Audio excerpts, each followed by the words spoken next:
Before I start the show, I'm excited to announce that our Patreon is live. Patreon's a direct link between content creators and their community, which allows listeners like you to fund the show directly. For just $5 a month, become a light dusting member, enjoying merch discounts, a free t-shirt, and access to ad-free episodes. Level up to the $15 solid snowfall tier, and also enjoy exclusive invites to on-hill meetups, a free sweatshirt, and a monthly shot at winning prizes, which include this month's prize, a wired snowboard. The first draw will be at the end of November, so sign up today by going to Patreon, Patreon, and searching FNRad. Every little bit helps. Thank you very much. The FNRad Snowboard Podcast is presented by Skyview Campers. This game-changing tiny home camper is built by Never Summer in Denver, Colorado. Inspired by Frank Lloyd Wright's architecture, these 12-foot lightweight campers at just 1,500 pounds are a masterpiece in design. Enjoy sleeping like royalty under the stars on a true queen-size mattress with a moonroof in your secure home-like bedroom surrounded by ample ventilation and shades for privacy. Stay cozy with a propane heating system and enjoy well-lit interiors powered by rooftop solar panels. And when it's time to cook, ingenious exterior countertops include a sink and a double-burner stove, all under a giant batwing awning. Skyview Campers, redefining adventure. Visit skyviewcampers.com to start your journey today. Wired Snowboards offers quality hand-built custom snowboards built and tested in the coastal mountains. Wired has built me several one-of-a-kind boards that have stood up to my daily shred habit. In fact, my first Wired Chase is still my go-to POW board after 7 seasons. Wired brings my imagination into existence. That's fucking rad. Check out wiredsnowboards.com and design yourself a board to last a lifetime. Fixed snowboard bindings are simple, durable, and functional, featuring tool-free adjustments and a lifetime warranty on buckles and base trays. Fix makes bindings you can count on. Jason Bros created Fix after a bald-faced trip where his bindings failed and he vowed to build the world something better. I've been riding Fix buckles for the last 3 seasons and they're still like brand new. He's on to something. Fix, snowboard bindings built better. Ripcurl Outerwear is designed to search further in the snow, offering strength, durability, and all-around performance. Whether you're venturing into the backcountry or on the resort, Ripcurl Outerwear's got you covered. With a team that includes Chris Rasman and DCP, you can be confident that Ripcurl prides itself on creating jackets and pants with technical features that will keep you comfortable on your search. For over 35 years, the Boardroom Snowboard Shop has been Vancouver's premier snowboard shop. Check out the Boardroom's unmatched selection of snowboards, bindings, boots, outerwear, and everything you need to shred. The Boardroom's passionate staff and performance guarantee ensures you'll love what you buy. And remember, the Boardroom ships to anywhere in North America. So go to boardroomshop.com or visit their stores in Vancouver and North Van. The Boardroom Snowboard Shop. Outlive your friends with NewGreens turbocharged organic drink mix. NewGreens is a great tasting 100% organic, vibrant green juice mix, and they include sprouted seeds that leave the food in its most natural, healthful, raw state for fast digestion and maximum health. Use code FNRad at newgreens.com for 20% off your new daily breakfast routine. NewGreens, my daily go-to. Stay tuned after the show for a chance to try NewGreens for free. Support also comes from Mount Seymour, Grouse Mountain, Cypress Mountain, the Pro Standard GoPro accessories, and our friends at 1910. You can use code FNRad at checkout for 20% off at 1910.com. I've set the intention that FNRad Season 9 will include a big focus on mental wellness, so I'm stoked to be partnering with The Haven on beautiful Gabriola Island.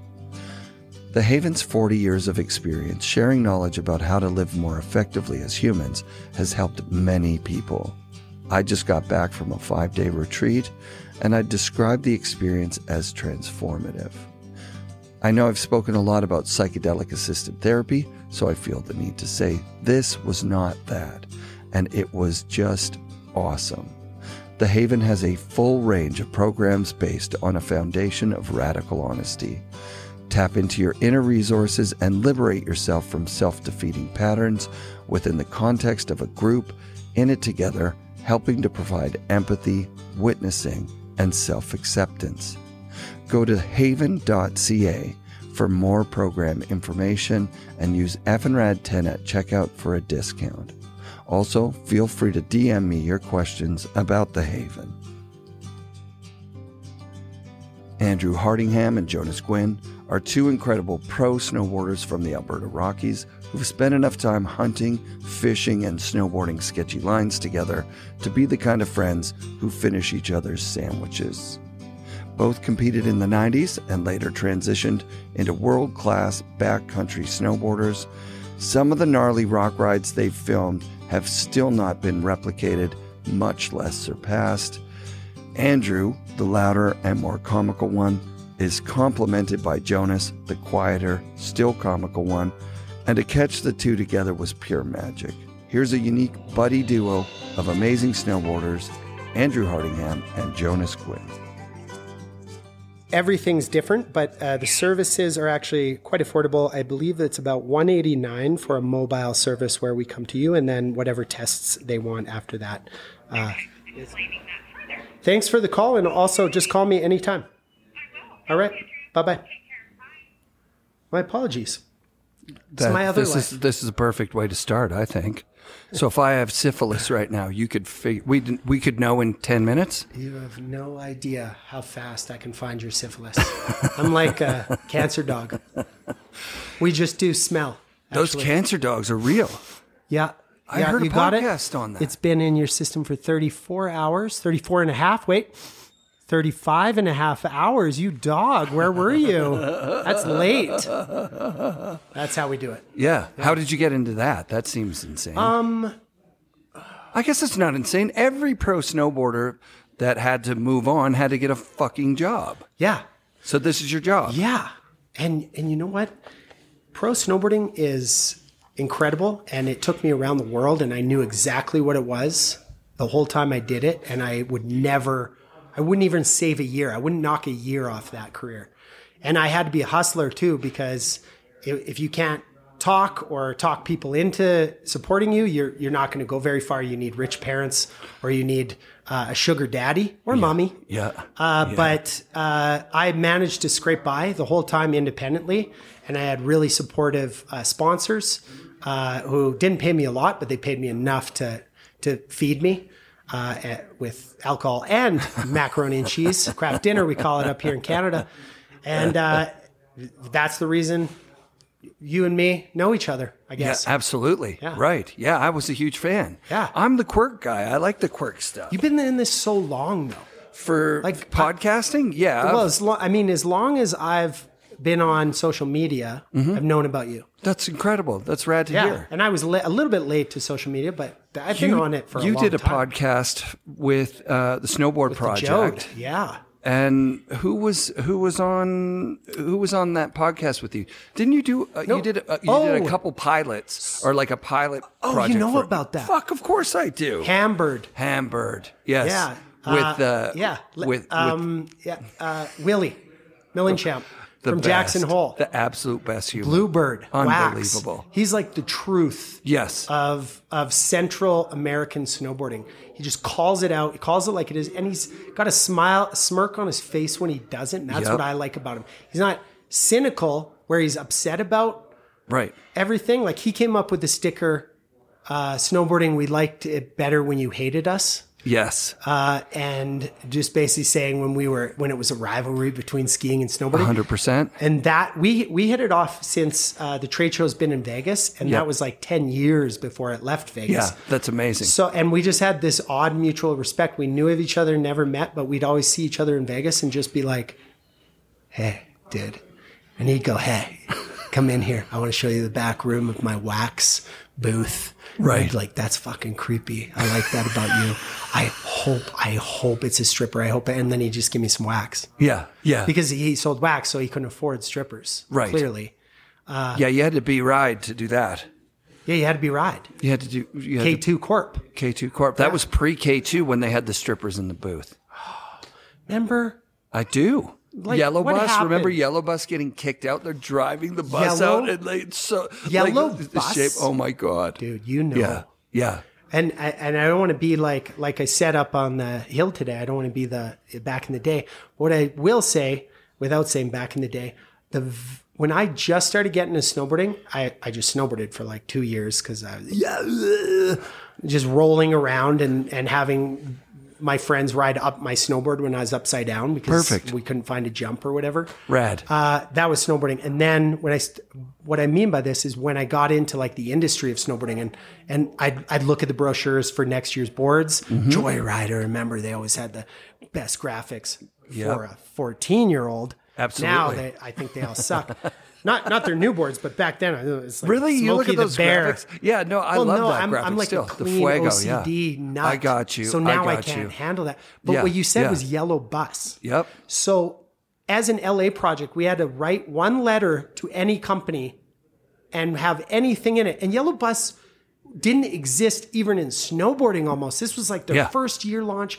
I didn't even really know what it was, but I saw it in a magazine. Rad. I think it was a snowboarder. And this is even before Snowboarder released the mag that said snow skate or snow ski. And that's when they drew the line and they said, we're doing one direction and we're cutting the other one. We're cutting carvers out. Right. Cardboarders. Right. And that was even before, and this is Yellow Bus. And I remember I wrote my letter to Yellow Bus. Wow. I've never even thought about this. And I saw it, it was an ad in the back, like normally where the transvestite ads are in porno mags. Yes. It was way back there, little tiny black and white or whatever. They'll probably be like, it was color. My mom helped us buy that ad. So, and it said, send $1 and your address and we'll send you a sticker. So I was like, stickers are currency. I'm 14. Too easy. Yeah. So I send it, off it goes. I get basically an A in English. Sick. Fuck, that was easy. Yeah. And it was just like, hey, y'all guys, I'm a snowboarder from Bam. It's pretty cool. I really liked your ad. I really And want to know, did you guess get the what? sticker? Never got a sticker, right? Of course you didn't. So I was pretty offended and I was pretty bummed out. And I was like, fuck these guys. They're supposed to be like down with Tom with Nordwall, the noobs. what are you doing?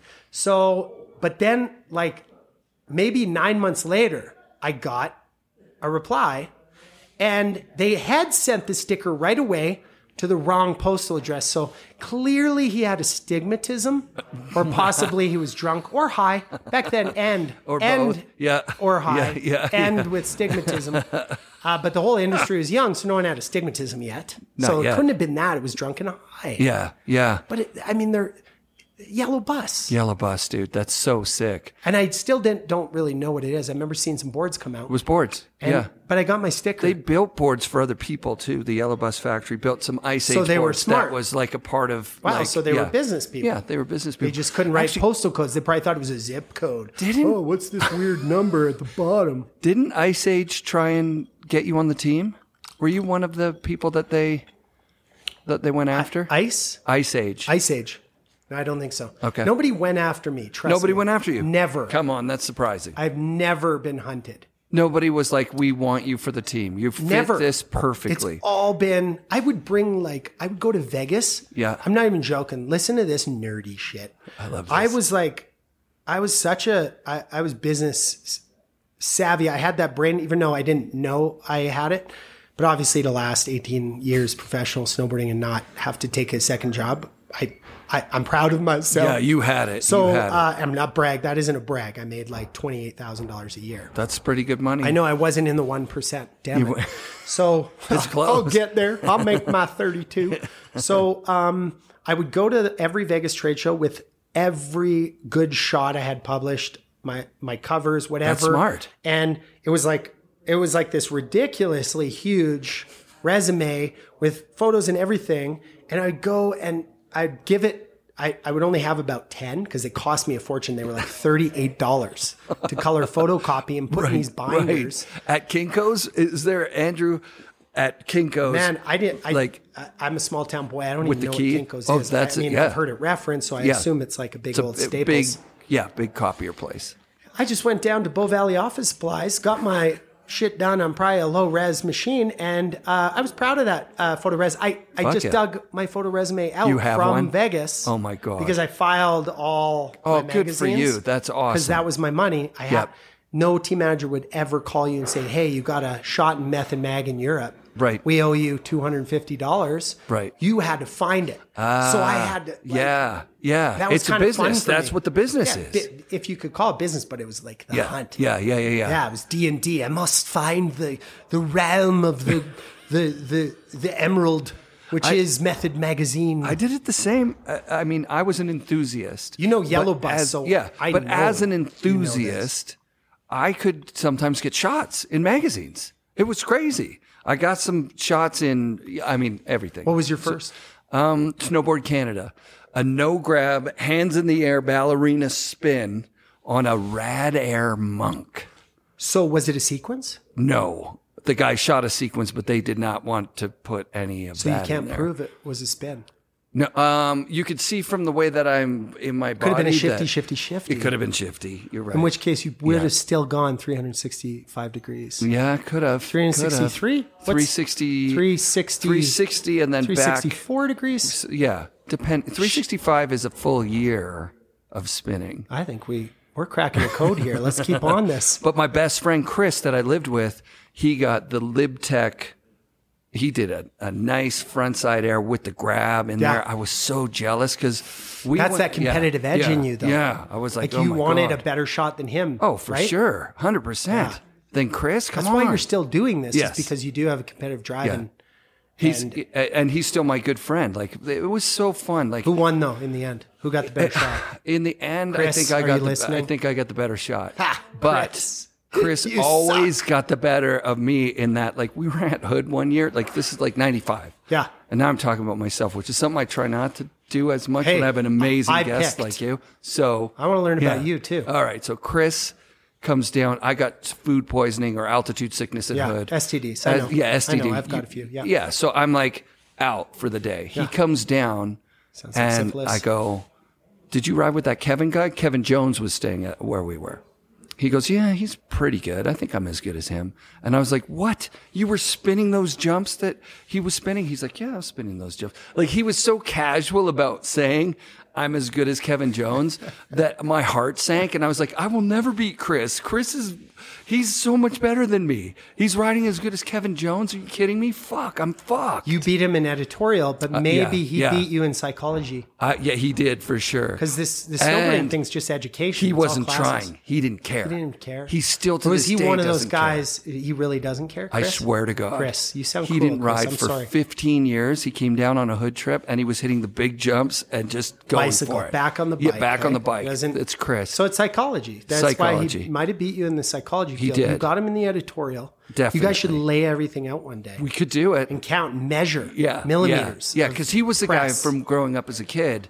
I would jump off a bigger cliff than him and he would just back out. And I couldn't even be like, hey, I'm better than you. You should go to the next one up. He was like, fuck, I'm not jumping off that cliff. I don't want to get hurt. He was that guy, which was still psychologically, it was like, fuck. Well, why is he backing out? Yeah, why is he What's backing going on out? there, Chris? Was it lame that I jumped that? Do you see a rock cliff? you want to tell me about? Are you trying to end me? Am I your number one competitor? And Does he Sally was like into us both? surfing. Fuck. So he was the cool guy by default. He was the cool surfer guy. You know what I mean? I'm sorry you had that experience. I love this guy. I'm so Sounds glad like you're I still had it. plotting against him. You're going to end him. He just came back from Bali and he brought me a tie-dyed shirt. Ballet. Yeah, He ballet. loves ballet too. Yeah, This guy surfing and sounds ballet. Very technical. I went to Bali to do ballet. Yes. Yeah, because he's a surfer. those Water guys. ballet, I think they call that. Surfing. Yep, on a foil. Sorry, Chris Rasman. Oh, foil. Yeah, foiling. Have you Foils. foiled? Seems like that would be up I'm your a alley. half owner of a hair salon, and we do a lot of foils. Foiling. That's when you change the color of.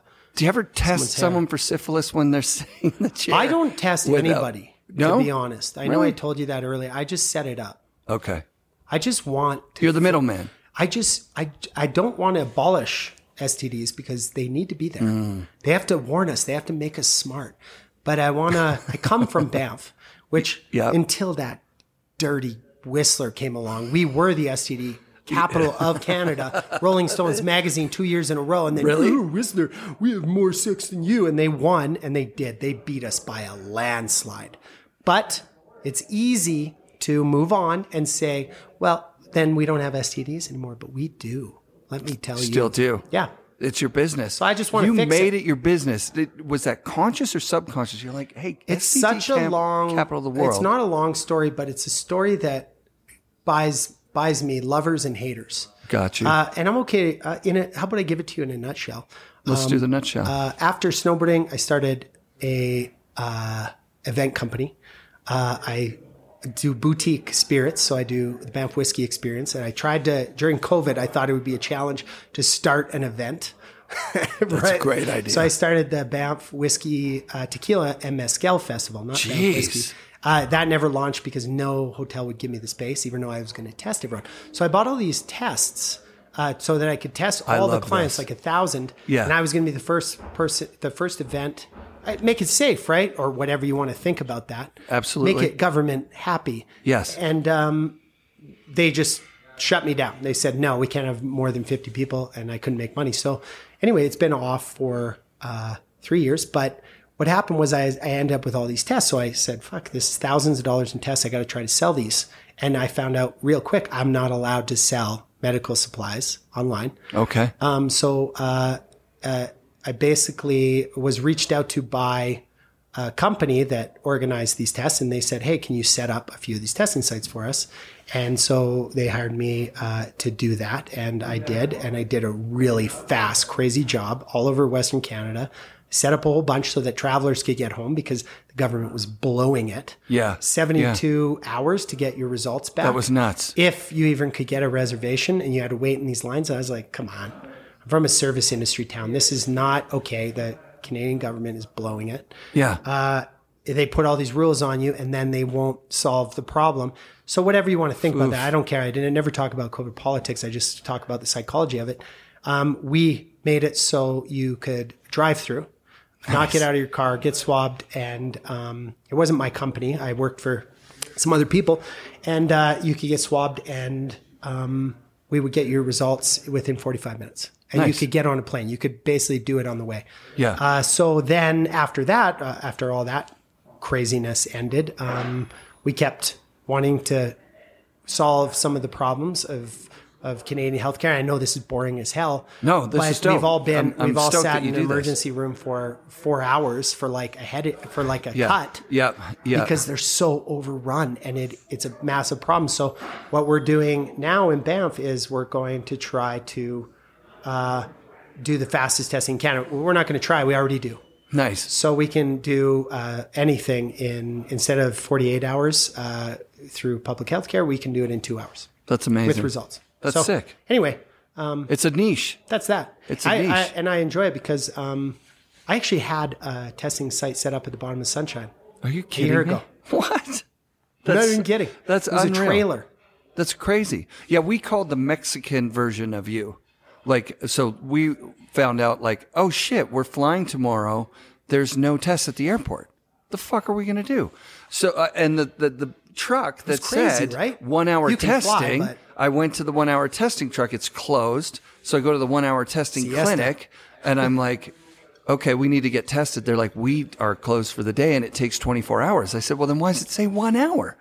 And they were like, that's your problem, not ours. Right? Like Mexico. I was like, holy fuck. So then I went on Craigslist. Is this in Mexico or this is in Cabo coming home. Oh, yeah. Like I figure out 24 hours before we have to fly that, oh my God, this isn't going to be easy. I know, and it ruined a full day of your vacation. 1 full day. For real. You're right about that. So we had to drive an hour to a clinic. This is kind of crazy. The first person I talked to was the Mexican you. She was like the PCR test or the rapid test. You can fly on that. No problem. Yeah. And then I looked it up, and it looked like I couldn't. It looked like I couldn't fly on that. So I had to get the other test, whatever the other antigen. Yeah, the antigen test. So the only place that did it was the hospital. So when I was talking to the U, it was just a woman off Craigslist who had tests who was like, "Don't worry about it. Come to my house. Yeah, it wasn't a PCR. We got it. You'll be able to fly, no problem." And I was like, "How much is it?" She's like, "Half price." I'm like, "Well, what's regular price?" She's like, $50 or whatever it was. And so then I was like, "I'm not sure about this." Then I called the clinic, like a private clinic. They said, "We do the one you need to fly. It's 110. But if you bring cash, we'll do 2 for 100 for you." Ooh, I like it. I'm like, we're getting in the car. We drove right down there. Why even do it They when did they it know in it's the going to be parking lot. that? They did it in the parking lot. So the person in the clinic in their whites came out and said, no, at least they don't were come wearing to whites. They're like, "Don't come to the hospital. No. You got to meet us in the parking lot and bring, you got cash, right? You have cash, right? You got cash." And so we got that, and we were like, 100 for 2 plus you bring some tacos. And they fucking said, "Give us your email." And like an hour later, it wasn't at the email. You put your trust in these people. No. Yeah. And then, it showed up. I did it too. That's why I got into it, because I went to Florida. And that was you had the same situation. Yeah. I took like 5 Ubers hours. It was like $300 in Ubers just to find a place that would do it in 24 hours, because we were leaving the next day. And it's Sunday, and they're God-fearing Americans down in Florida. There you go. So Sundays, they don't work. Nobody's So we working. found a place called Treasure Island Medical. That's real. And I was like, I want to be Treasure Island Medical. So anyway, You figured it out. Yeah. And then I was like, how do you transition from this? STDs, obviously. Yeah. Yeah. Because you're in Gonorrhea, the STD syphilis. camp. Syphilis is up 1,000% That's in for real? Alberta and BC since last year. I'm glad I'm married, Yeah, man. I'm so glad that we're talking about this. That's awesome. On your podcast. Yeah, this is public. STDs. Well, Dano, who you know and love, What made you think of Dano's in the STD? Because he gave medical advice saying everybody in their 40s and 50s needs to go get a blood test. Go get your blood lab or whatever it's called. Figure out your cholesterol, because you don't want to get you have a heart attack. I know. And so I've done mine, and probably a bunch of listeners of the show have. And, now they know also, look, if you're out there, you're having fun, you're in Banff, you're getting lit up, you got to watch. There's STDs, man. Well, and you know what? It's just a crime of passion, really. Yep, it is. Having unprotected sex. And let's be honest, we've all done it. I can't believe this podcast is going in that direction. And you're worried the next day and you want to be responsible, but guess what? You got to call Andrew Hardingham, and he's going to come by and test you. You got to call the hospital, and then you got to wait 5 days for an appointment while it festers and grows. It's getting worse. And then and it's a bad time. You start to think you don't have anything, and we can. I mean, at some point, we're going to be doing everything, and you can get same day results and medications. Walk in, walk out. There you go. And we can actually come to your house too. So if you're a real bad boy, nobody has to know. We're taking bachelor party appointments. That's great. You should. If you're booking a bachelor apartment, they should, or a bachelor party, you should also book your services for the next day for everybody. Yeah. For everybody. And we're talking about, have you ever been hungover and you get infusion therapy? No, I haven't had that. Oh, hangover's gone instantly. Really? Like, instantly. You go sitting there about 15 minutes on the drip. You've done this. Of course. Nice. Yeah, it's great. It's marvelous technology. And by technology, I mean saline solution in your veins. That's dope. So it can bring you right back 100%. Like, I'm not talking 99. I'm talking 100%. You're feeling good. So that would be fun to do. Hey. Well, could you do that as a business? Shop? Yeah, you could do that as a business, couldn't you? We'll just pop by your party. You just stay STD laying swab, there. and we're swabbing. Don't even get out of bed. Yeah. Just be naked when I arrive. This is something you could franchise, right? This is something you could franchise. It's a dream. The party platter is coming. The hangover crew is coming and testing everybody. It's a great idea. It's a dream. So did I hear you correctly? Obviously, whiskey was your first love. Mezcal got in there? Oh, I love mezcal. Mezcal is actually such an interesting spirit. People like whiskey is so complicated because it gets aged. There's so much that goes into grain. Have you heard of terroir? No. in wine, it's often referred to, and it's about the earth. Okay. That's why French Bordeaux are so amazing. The terroir puts so much more flavor because what the plant extracts from the earth. Okay, great. Grapes are a 1 year crop, or realistically 6 month crop, 6 months of terroir. Grain may be harvested twice, or rye always has to be harvested after the first snowfall. That's why Alberta is the big rye producing province in the world. In the world, right. 80% of all rye basically comes out of Alberta. Incredible. Smirnoff. Yeah. Made in Lethbridge. Rye. Wow. Rye Really? vodka. Russian vodka. There's made a lot right of here. vodka. Look at most good vodkas are made here. But because So we the have we have the terroir. grains. Terroir, right? So 2 crops. Mezcal, they're all wild plants. Yeah. And I've seen you them. want to talk about terroir. A tepextate can't be harvested for 15 years, or it's not a tepextate. Right. Or tobala are like multi-year, multi-decade plants. They're as big as this room when you harvest them. Yeah. Yeah. That's terroir. You want to talk Interesting. about complexity That's of why flavor? it's so good. That's why it's so good. Yeah. And most people just instantly, it's the smoke, because that's the final evolution of like whiskey, which is the Islas. They're the smoky, peated ones that people are like, ugh, I hate whiskey. Sure. No. Go to Highlands, go to Speyside, go to Canadian whiskey, not smoky, not even woody. Yeah. But when it comes to smoke, it turns people off, which is kind of good because it's also one of the most limited products you can get because they are all wild forage products. They walk around with GPS units, and when they find like a 3-year-old, they beep it. They come back in 10 years. Wow. And thank God for technology, or else the treasure map, which I'm sure it is, but it's still pretty primitive down there. But there's not enough. To Oaxaca? Have you gone and visited? It was on the plan as well as Scotland for, I believe, April 2022. Maybe you know it. Yeah. It was the time when they wouldn't let me, Andrew, go to Scotland or Oaxaca. Really? Wait, are we talking 2019 when COVID hit? Or That's it. I don't know. I've lost track. No, that's No, it's 2020. 2020? 2019 didn't 2019. hit. 2020. See? I can't remember We're all when it was. scrambled. It's COVID-19. been so long. It was from, because it was December of 19. Okay, got you. COVID. That's when it started. COVID wizard over here. Yeah, I went to Mitla, which is in Oaxaca.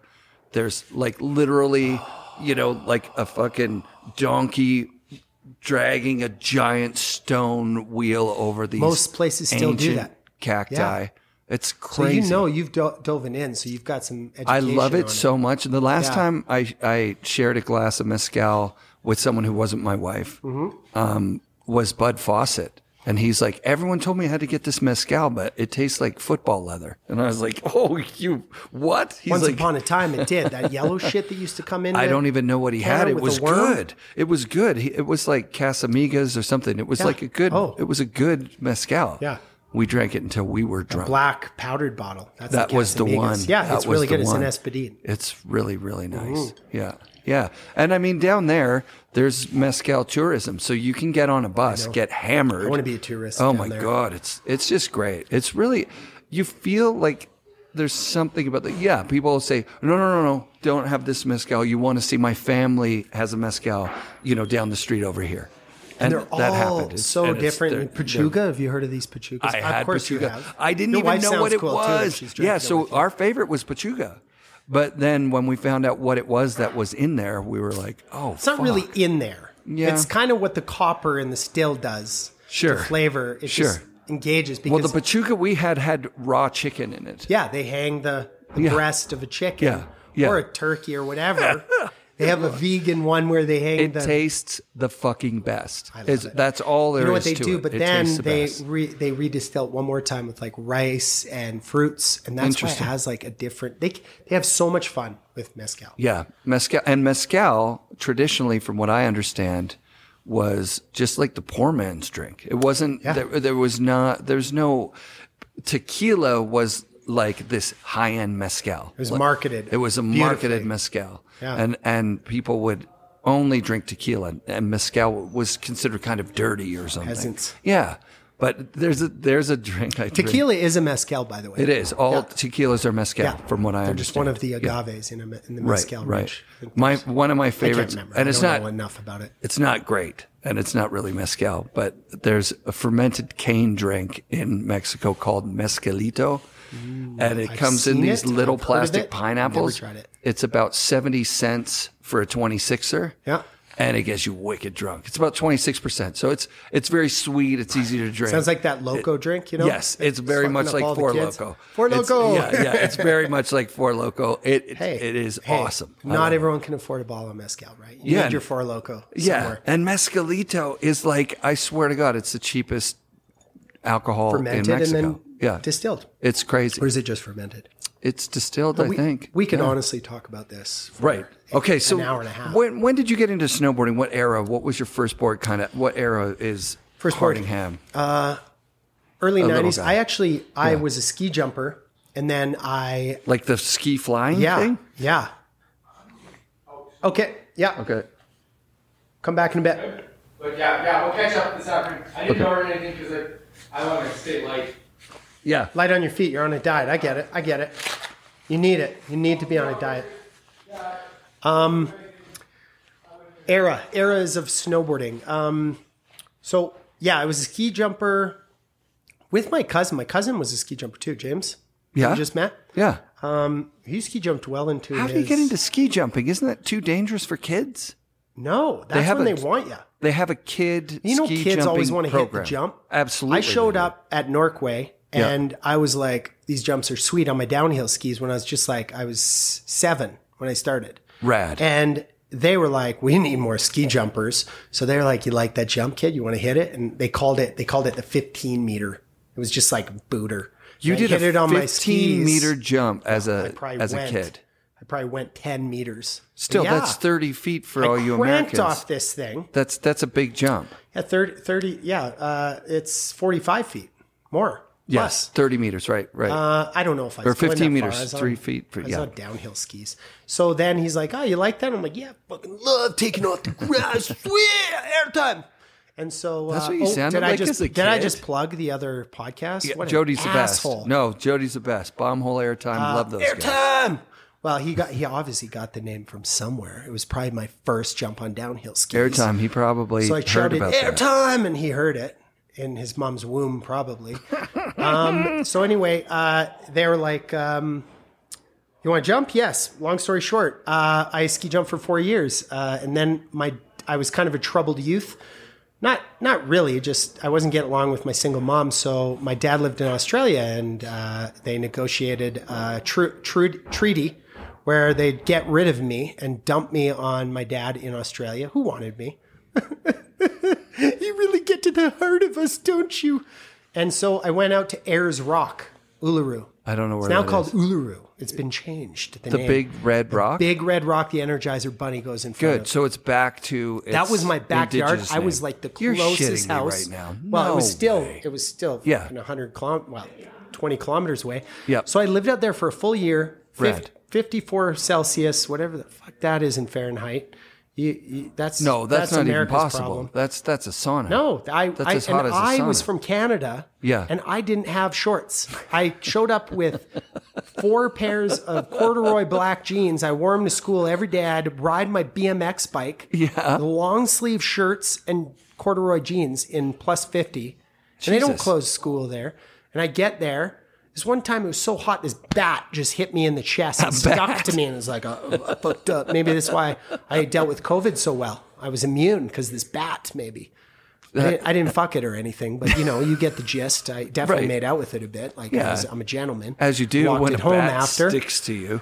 So anyway, I was like, cool, bat. Where am I? And so then I dreamt of this pair of downhill skis. I even had a magazine clipping on my wall. And I was like, when I get back to Banff, I'm buying those skis. They were a girl's Rosignol ski. Perfect. Isn't that great? I was that so is amazing. Dumb, but I just fixated on it. Yeah. They were purple.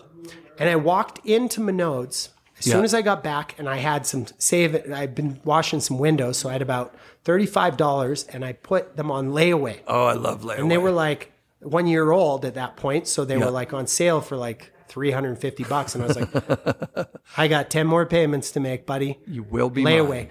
So then I went to school, and like I went straight to school, and this new kid had just joined our school, and his name was Jonathan Moore. Oh, He had just moved from Colorado. Whoa. He was a year younger than us, but he's like a Doogie Howser. He was smart. So he got bumped up to our grade. Sick. And he was a snowboarder. And he was like, had a sweet board he was selling. He's No like, way. Andrew. And my two my best God. friends, Shane and Marty, were snowboarders when I got home. I was like, what is happening? You're So I buying was like, I'm skis not on gonna- layaway, and I they've got a pair already laid started out, snowboarding. guys. I got a pair of girls' giant slalom skis laid out that I put all the money in the world on. Yes. So then they're like, no, that's stupid. Get a snowboarder. Otherwise, we're going to have to battle. Yep. So I was like, okay. And then John was like, hey, funny thing. I just got a new board. I'll sell you this board, which was actually a Burton Craig Kelly Micro. If you want to hear the name of it. So dope. I do. With and the that's flex amazing. bindings, which had the third strap, third but strap, Jonathan yeah. had sawed that fucker right off because... Cleanly, or was And it that was like new was it a school, mess? Yeah. like within 2 years of new school. No, not cleanly. It tore my jeans apart. And I, single mom, pretty broke, right? Yeah. Everyone's like, oh, Banff, you must come from a bit of money. Nope, no money at all. So I got a job at McDonald's, 12 years old. Yeah, I was 12. 13 is when I hit the slopes. I got a job. I had to get a note from mom because you weren't allowed to work till you're 13. And my two other snowboarder friends got jobs, Shane, Marty. They got jobs. We were all there. And I made the mistake of one day saying, Crew. lobby's not so bad. I like it. So they jammed me 8-hour shifts in lobby. Oh, wow. Right. And this was like just when puberty was hitting, and they gave me the tightest black uniform. I've had this exact You experience. know, I'm sure there's so many dudes listening to this, and they know. And what happens when you're 12? You start bonering out all over the place for no reason. Yep. And all the cute girls would come in and be like, oh, hi, Andrew. We're just here to get some nuggets. I made it 1 week.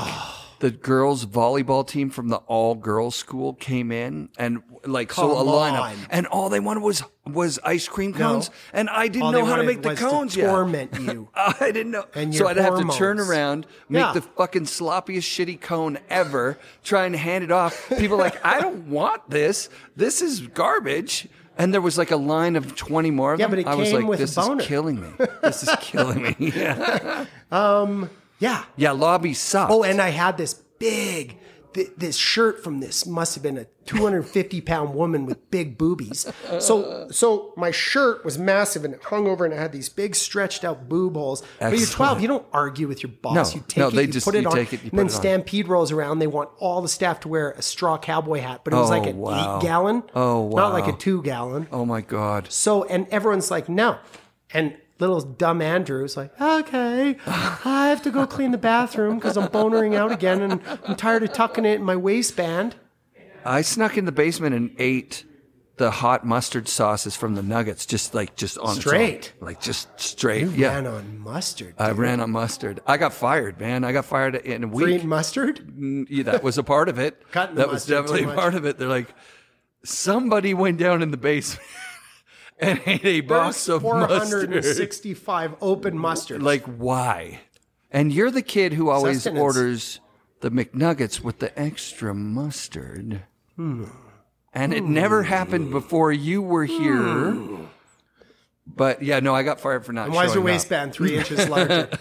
Why do you have mustard all down the front of your Mustard. booby shirt? So you clean the bathroom a lot too. Huh? I did. That's yeah. how you got and out take of it. out the garbage. You take out the garbage and you go slowly because it's a compactor. It's way at the back of the lot. You got to learn You're how going to so work slow. smart, not hard. I've told my kids and I've told anyone who'll listen, I never worked harder at a job than McDonald's. They I kept learned a you shitload, going. too. They kept you going. You know, like the mopping, you know, the wet, the two wets and a dry, Trays. like like it made the trays. Just they wanted every moment of your workday to be filled with work. That And was they taught their you deal. the right way too. I did. I still want to mop go like back that. there. I want to go back there. We should do it. Let's do it for a week. Let's go get hired for Year. a week, for a I'll year. make more than I ever made in snowboarding, guaranteed. You can make $28,000 a year at McDonald's right now. And you go crew chief, you're looking at 30. We would get so fat, though. I think that's the only thing. I don't think. Here's my theory on McDonald's food. It is good for you because being alive is healthy, and McDonald's keeps you alive. Therefore, McDonald's is good for you. Yeah, there was a podcast I'm the biggest supporter. Where they talked about for food value, the amount of things that you get on a Big Mac with the lettuce and the thing, and calories for the money. The best bang for your buck is a double cheeseburger. And then you get a double bypass surgery. Not as good. Huh? Jeez. Yeah. What I stopped. That's genetics. I stopped. That's not McDonald's. I stopped McDonald's. Thank your grandpa. So the Boardroom snowboard shop in North Van. Know it well. Moved into a McDonald's, an old McDonald's. So during the reno, it would have smelled so I got to see the pipes come out, and I didn't eat McDonald's for. I'm not going to exaggerate and say 10 years, probably 2 or 3 years. Yeah. Because just that's still a long time to not eat McDonald's. That's the black 3/4 filled tradition things. See, that would just turn me on. I'm a weirdo, challenge though. you. I challenge you to look at that stuff. I'm the biggest supporter of McDonald's. I was until they just ran an ad about these little hacks that they have. I don't know if you saw any McDonald's of them. hacks. No, one of them was mine. I've got one too. What's yours? Mine, I call it the Earth, Wind, and Fire, or the McGangbang.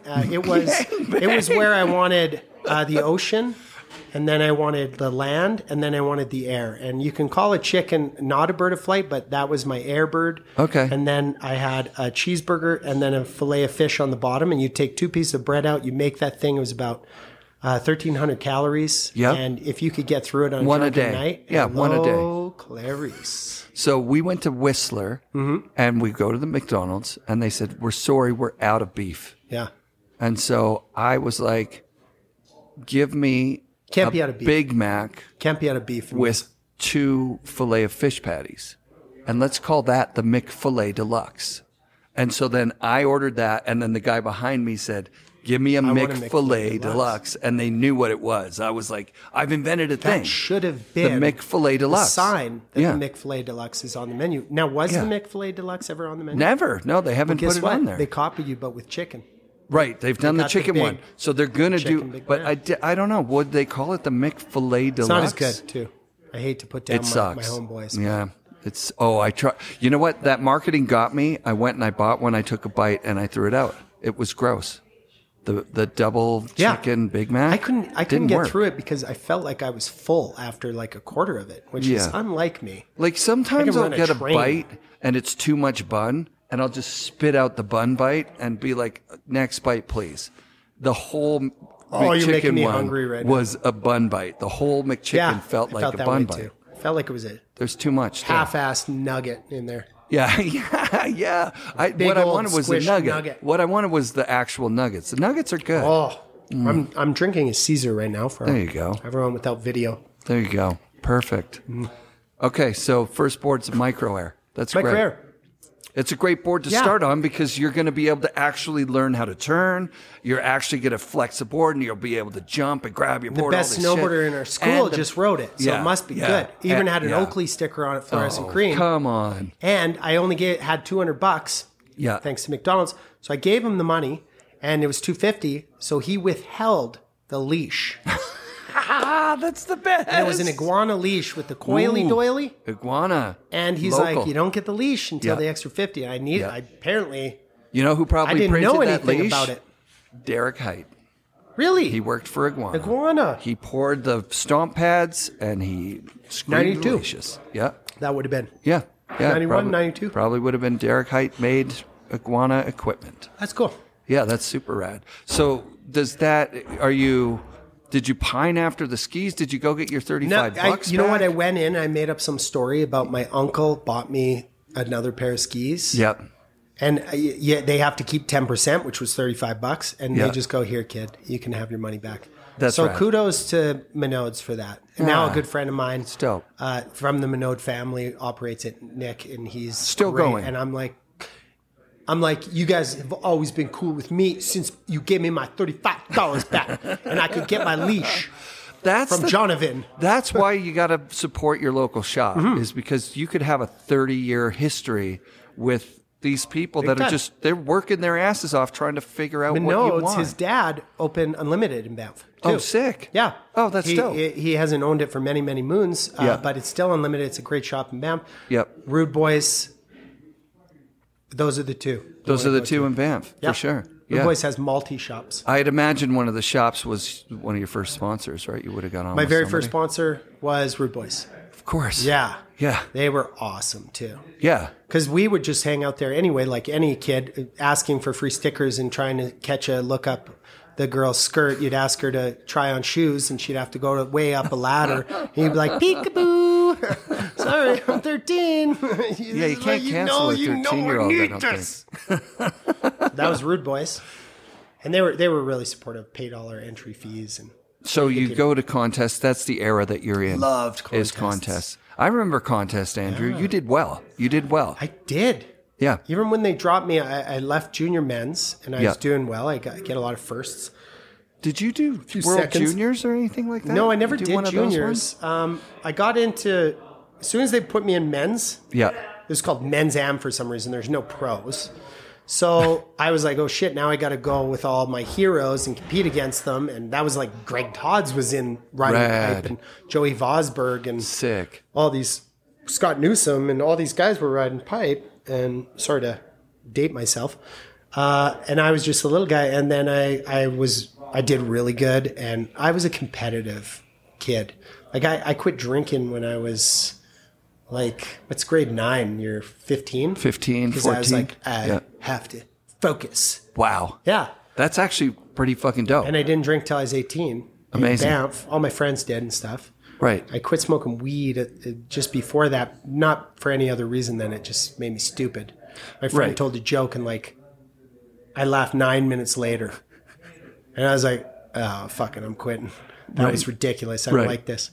But anyway, I got back into drink because it's so delicious. And I'm like of the 8% where it's a euphoric drug for me. It makes me happier. And I know how to control it. That's only 8%? Yeah, I don't know. I just heard some fucking stupid I feel thing. like I'm in that group sometimes. 8% where you're like, it's not a problem for you. And it actually gives you energy, alcohol. Yeah. And not because the sugar of like a tasty Negroni. I got you. It's like, it gives you energy. And I talk better. And I love obviously you can always cross lines, but I'm pretty goddamn good at it. It's probably my Scottish heritage. Good for you, man. Yeah. Hence the whiskey festival. Right. Yeah, that'd be fun. My whole snowboard career was training to host the finest whiskey festival on earth. I love this. Which is December 1st and 2nd in Banff. Excellent. There's my plug. Not that anyone here is traveling to Banff to go to my whiskey festival. Some of the people that listen to the show, they're from all over the place. And I got to say, after doing this series of like Holy Bowly interviews, if you aren't thinking, if Sunshine's not on the top of your list of springtime destination resorts. Wintertime too. It fucking should be. This was, I don't know if you know this, snowboarding in Canada started at Sunshine. I do know a little bit about this. It started in Calgary, little shop called the Snowboard Shop. That I do know. They came here. Yep. This is a really cool story, actually. My dad was the outdoor manager. Wow. He moved my family to Banff from Invermere as soon as I was born in 79. And he became, at first he worked patrol and everything. He ended up becoming the outdoor manager here. He helped install the original gondola. Amazing. And those snowboarders from the shop, he told me this story. He's passed since, but he told me they kept on hounding me. He always said, don't be a snowboarder. That's all I care about, because that was the frame of mind back then in the early 80s. Sure. And I was like, yeah, I'll never be a snowboarder. I'll be a skier and a ski jumper. And then, so they would come up here and they would walk up, and then they would always get kicked off because they were snowboarders. And that was like the worst thing you could do to snow, apparently. And that was the mentality of the world. They're going to scrape it off. Where are they putting it? Where? Show me the pile. Show me the pile. Where?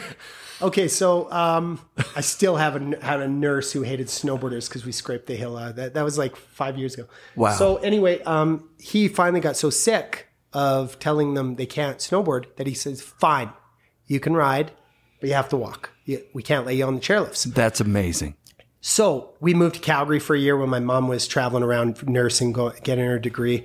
So we were jumping all over the place. And we bought this house on 1A Street in Calgary. We rented this house. And right behind it was the snowboard shop, which is kind of where the Mission's located now. Yeah. And it was a snowboard shop. And they had a vert ramp in this little alley beside two buildings. Wow. It's in Kensington. Cool. And you know, skateboarding is cool to any kid, and I had never done either. I think I was 6 at the time. I went in there, and they recognized me because I had a freckle face. I looked just like my dad. And they go, hey, you look familiar. Where does your dad work? And I told them, my dad's Sunshine. He's the outdoor. I was so proud of him. Yeah. And they were like, we know your dad. He lets us ride the mountain. It's amazing. And they go, any sticker, you can have it. I picked a no rats allowed sticker. Ooh, nice. I didn't stick it. No rats allowed. That's currency. I'm going to spend that. Yeah. So I never stuck it. I still have it. But they gave it to me because he had allowed them to walk up the hill because he was a grumpy asshole who got sick of fighting with them. Right. But anyway, this was the first hill to kind of allow. I know they had their own movement in Vancouver as well. At Grouse and Seymour. Talked about Seymour. it, yeah. Cypress, I think, actually was the first one. Yeah. Okay. Before Whistler You'd be more knowledgeable in that. But Hemlock Valley before that with Hemlock. PD. PD was the one who opened up Hemlock. Yep. Yeah, and it's like, is it really, what's it take to realize that there's money in it? You know? Right. It's like, we're going to Why couldn't they see that? Like, all all these kids want to do it. Like, they were like Elvis Presley haters. Don't you shake your hips. Right. But when you've done it as long as we have, you do see some people come up to the hill with some contraptions that they've invented or made that you love them all. Me too. I want them all. That might not work, right? Mm-hmm. And that might kill somebody. Operations manager, you go, no. How am I going to get that on my chair? I saw this when I was like the cool 15-year-old kid going to the ski hill, you know, on a Wednesday when they allowed snowboarding just one day a week. And my friend's like, isn't that your dad? And I'm looking, my dad had gone to a garage sale, got $5 skis. They still had belts on them. And they were all made of wood. Yeah. The belts before they had the little click. You could use your shoes in them if you wanted. Yeah. You didn't need ski boots. Oh, cool. So he's like, got them on his feet. And the guy at the front, who's like a teenager, is going, sir, I don't think you could go up the lift with those. And then the ops manager comes out and goes, buddy, you kill someone if you go up the lift on those. Have you ever skied before? My dad's they don't have the brakes. He's such a G. My dad was like, he's like, whatever, all right, fine. He just like throws them in the garbage there and just 1,000 chance. And my friends are like, is that your dad? I'm like, yeah. No, maybe. Yeah. Yeah. I was embarrassed when I was a kid. He has leashes on his skis. Now, as an adult, now, I'm like, my dad was a fucking G, dude. Yeah. Yeah. Just sitting there smoking, watching us. He'd drive us 3 hours to the resort, pull up this chair right here and sit and just watch and smoke and read a fucking mystery novel or something. I'm like, what? You probably did him the favor. Yeah, he just gets to fucking relax out of the house. Darts. He's smoking darts. Smoking down the in whole America, way up if you're there. lucky, where they're half price. 3 hours in the car with the windows closed because it's freezing. My dad smoking darts. Man. Yeah, he was dope. Snowboard moms and soccer moms didn't come around until the late 90s. People hated on snowboarding. Yeah, they hated it. So if you had a dad who supported it, and your friends doing it. Does your dad have anything to do with it? Eventually, they go, yeah, you can ride the lifts. So he ended up, he named a whole bunch of these runs. A lot of them have been changed since. He named them after wildflowers or like Forget-Me-Not and Fireweed and all that. Fireweed T-Bar used to be there. Yeah. I think it's still Fireweed, right? Cool. So he got to name a whole bunch with a bunch of other guys from Banff that he worked with, and they became friends over the years. But then he moved on and moved back to Australia, where he's from. He's born there. He went to Threadbow and was the maintenance manager. An Australian in Banff? That's just so rare. Yeah, he came over here to hunt animals to kill. I fucking love He went that. up to Terrace. He started there, and he was what's it called? In Australia, it's called a turner and fitter. Here it's called. I don't even know what that is. It's exactly. So he would go around trying to apply for jobs. He's a turner and fitter. It's a really high up mechanical job here called machinist. He's like, he can do that too. That's part of that trade. Yeah. It'll come to me. Yeah. This is a guy who's been self-employed his whole life. I don't know the names of like carpenter, Jesus, carpenter.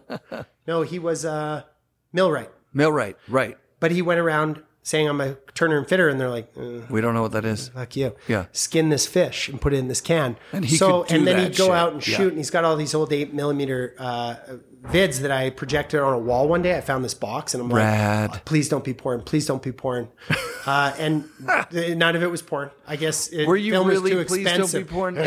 Was it what you didn't want it to be porn of your dad, but if it was old vintage of course, I porn, love porn. Don't get me wrong. I'm so there was breathe, don't I? Yeah, there was a part of it that was like, I'm just please don't be porn. mom and dad porn. Yeah. Got you. You know that scars you for life. But it wasn't. It was like his hunting videos. Dope. And it was so bad because you'd see him and it was a little faster because, it wasn't 24 frames. It was like 16 frames to conserve. So it ran at a faster speed. I'm so glad I know this about film because it's been applied to all the digital age. Really? Like 24 frames. What does that mean in digital? Right.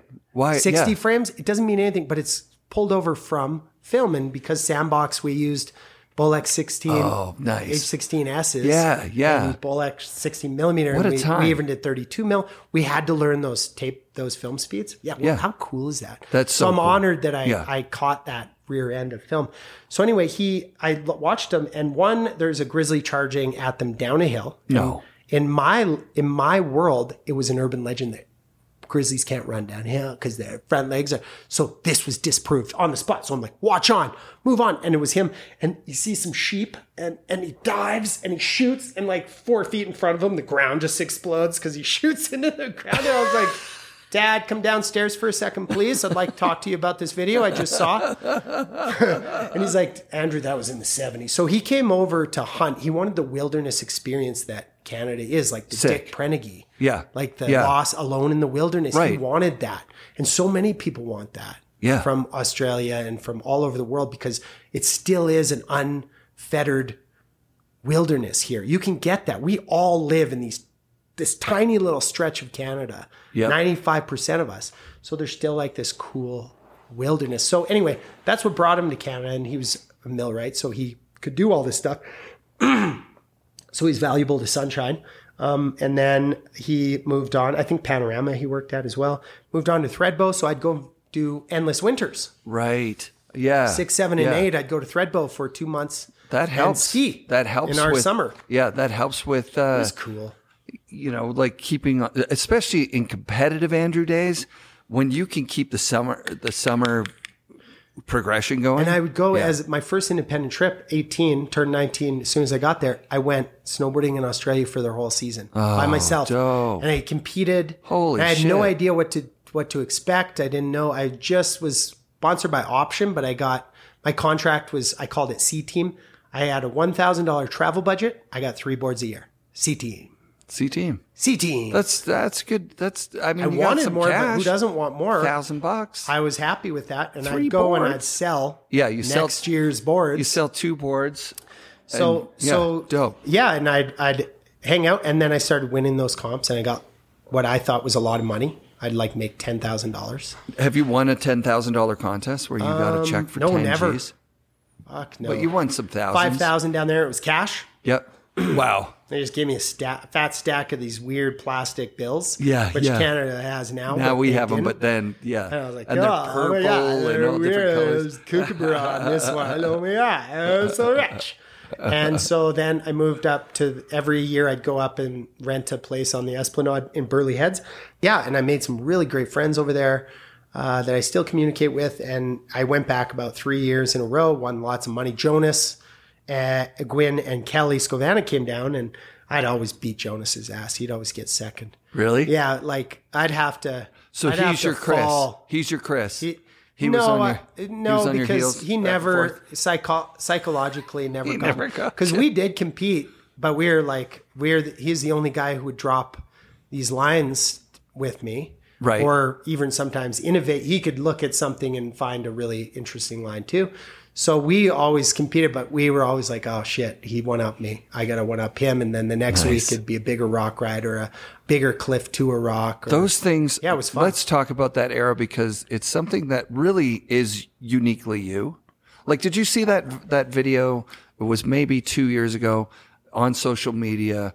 The Corbett's Couloir shot where the guy airs in and rides the rock down. Yeah. It's sick, and it's a I long... love that. What was that guy's name? I don't even know. It's a long rock ride for now. Yeah, but he aired over to the left side, didn't and he? you've been there. Yeah. That thing is... What he did was impossible. Yeah. I love that. That was so sick. Actually, what I said when I saw that on social media is I said, finally someone fucking rode that chute interestingly. Yes. And not just like, stand there and hang their ski tips off and talk about like, how sweet it's going to be to ride Corbett's. Head into the mangy moose for a little après and just tell your legendary story. No, that guy actually meant to do that, and I loved that. So I think I even liked it. Good. Oh wow, that is took a lot of effort to your click currency, that right? thumb. Like a Hardingham like is worth a lot of likes. Yeah, I wish. Okay, so the rock riding comes out of how you naturally rode. Like I've got friends that row poly. That's their thing. They love the row poly. Yeah. You like the rock ride? Yeah, How I early? understand there's so many demographics of snowboarding. We weren't trying to invent anything new, but when you grow up in Banff, and Jonas grew up in Kananaskis, so pretty much riding Lake Louise and Sunshine. So when you grow up here, we don't have a lot of snow here. Right. It's champagne powder. Yes, it doesn't go anywhere. Right. It's light and fluffy, but you also penetrate through. So you're always dealing with these shark teeth. Yep. So you're so used to hitting rocks and going through boards like crazy, not blowing out edges and stuff. Just so much PTEX is lost. Yep. On these mountains, and you just get so used to that and comfortable with it, and then you start to like when you're doing cliffs where you know that you'll probably punch through to something. You start analyzing whether it's scree underneath or whether it's granite or whether it's boulders like limestone boulders. Because what kind of damage is it going to do to your body if you accidentally fall, put an arm in, is going to tear your arm apart? Scree, no. Great. Scree's the best thing to land on, but it also avalanches quicker. Right. It's all flat rocks. Right. It'll actually, if you have a busted up base and you ride a scree, 100-foot scree rock ride. Oh, scree. Yeah. You'll have, it's like a base grind. You'll have a smoother base when you're done, and you will go faster than snow. Right. So, yeah, there's all sorts of physics to those rocks. And like out in Whistler, I did a couple of these cool like pillow lines, but it was like you go off, like drop 5 feet, hit this rock, and then you go off that rock onto another rock, and it was like, but it was granite. There was all sorts of quartz in it and stuff, so it was sticky as fuck. Yeah. So we'd throw snowballs at it, and it, of course, it's getting beaten by the sun. So as soon as the snowball hits, it melts and it speeds it up, like any rail guy knows. As soon as you come off the rail, you got to hit a sidewalk. You want it to be wet. Yep. So I'm not a rail guy, so I didn't know that. I had to learn the hard way. You never did times. a rail? You didn't never Well, did I've done some rails because no, I just mean a rail like part or like rail trips and all that kind of stuff. You were a big air guy, and then the rock riding thing. Me. I never didn't like it. I just didn't care. You weren't exposed to it, so you didn't. No. It wasn't something. And when I was being super cocky at an event where you had to, like the shakedown, I'd go hit the rails and I'd go, "Oh, watch this," and I'd do like in my head, I could do everything because it wasn't. I thought it was so easy, and a couple of times I just bent my spinal cord over a fucking rail. Reverse taco. It hurt lots, and I'd have to just pick myself up and go hide. Yeah, you seem like the kind of person that would have had some fucking major injuries because you were taking some major risks. See, that's just it. Calculated risk. I never even got hurt that kept me off a snowboard for more than a week, with the exception of one shattered pelvis. But other than that, and that was I knew exactly why that happened. That was my own fault. But no, I never really got hurt. I separated a few shoulders, broke a few noses, broke a how jaw, much effort? Fingers, but you can keep riding. How much effort you put into like these mega rock rides? Like, would there be ones that you were planning for years or for months or for weeks? So I kind of touched on this with Jody. Yeah. Here is the psychology of a deadly line in a nutshell if you want to conquer it. Go over in your head every single aspect that could go wrong. And most people don't want to think about the negative. Right. I hear that all the time. Like, don't talk about blowing your spine out on that rock right there. It's like, no, talk about it. Think about it. If I get flipped to my back and I hit my spine on that rock, what, do I put an arm out? How do I protect my spine? And then your body will kick into that drive and it'll solve all those problems as they happen subconsciously. Wow. I truly believe this because it's happened to me so many times. And now I just go over every rock. Okay, I want to hit that, but if I stick on it and there's 3 more rocks underneath, and they grab my board. Okay, now I need to move my board up, make sure it's not under my back foot because that's more weight. And then, your body just responds to knowing all the information. And then, like, I've been pulled off of a massive 100 feet of rocky cliffs in Verbier in an airborne avalanche. I couldn't even see. And I'd already gone through it all in my mind. And it happened exactly. Boom, rocks just smoking me. And I had my shovel blade in my backpack. That wasn't there to dig people out. It was there to protect my spine. Wow. 90% of the time, because they would have been digging me out. Let's be honest. My shovel didn't dig me out. So it dug me out of a few shattered spinal cortexes, I'm sure. So that one, it was just boom, boom. I could almost count them as they were happening because I'd already looked at it. Fuck. You prepare for that kind of stuff. So, and then I rode away from that one and my board was destroyed. The edges were ripped out. And it was awesome. I couldn't even ride out of the backside of Verbier because there was like this 4-inch piece of edge pointed forward, ripped out. I had to bust it on a rock like a sharp pop can in a boat. Like, it was so great. There is a culture of crazy ascents, first ascents, gnarly ascents in France at Verbier and around Chamonix that it doesn't exist anywhere else, really. It seems like. But it sounds like you kind of brought that here for a bit. Well, I didn't bring anything. That was just the psychology. And we were the we are actually the 3rd generation in Banff. We were riding with the generation above us, which was the Greg Todds and the Taylors and the Scott Newsoms. So those guys are between the Ken and Warbs. Yeah, they were looking up to those guys. I'm sure I might be off by like a few years. I got you. No. Team Core. That's what Scott Newsom wore at school all the time. Really? Team Core? He was 3 years older than me, but he had this like jacket with an apple core on the back, and that was the fucking jam. Are you serious? He was snowboard shop. Wow. So that was them. Yeah. And then we were 3rd, so we were pretty young. Like, did you come up with one of those names? Because it was Team Extreme for the Ken guys, wasn't it? No, we didn't have one. Team Core. We kind of pushed the Banff boys. That was just to try to get some coverage, like the group of 7 artists where we try to promote each other. But Banff boys. That's just stupid, though. Banff boys. It's not as good as Seymour kids. Banff boys. At least the Seymour kids was S kids and could get turned into skids. Like it Transformers, Dead Kennedys logo. Yeah. And even Seymour kids now still sounds to me like not like Banff boys. Banff boys sounds like a naughty video. It does. It sounds like we're going to storm the Capitol. Yep, maybe the Banff boys. Oh yeah. Like what were they called? Proud boys. Proud Banff boys. Anyway. I love it. So those guys were above us. And so we're really young and ignorant when we were going on these excursions. And they bring us sometimes. Yeah. Normally they like Jonathan more because he was like a dude who was already a really good snowboarder. So they took him under their wing right away. And then he would invite me on a few things, but I was like really half pipe slope style. I was definitely backcountry too. Yeah. But I did backcountry by myself. That's crazy. Get this. This is how fucking dumb kids are. I was so in love with like the mountains. I would hike up out of bounds to bowls that ended on the opposite side, like the highway. And then I would hike right back up my tracks by myself.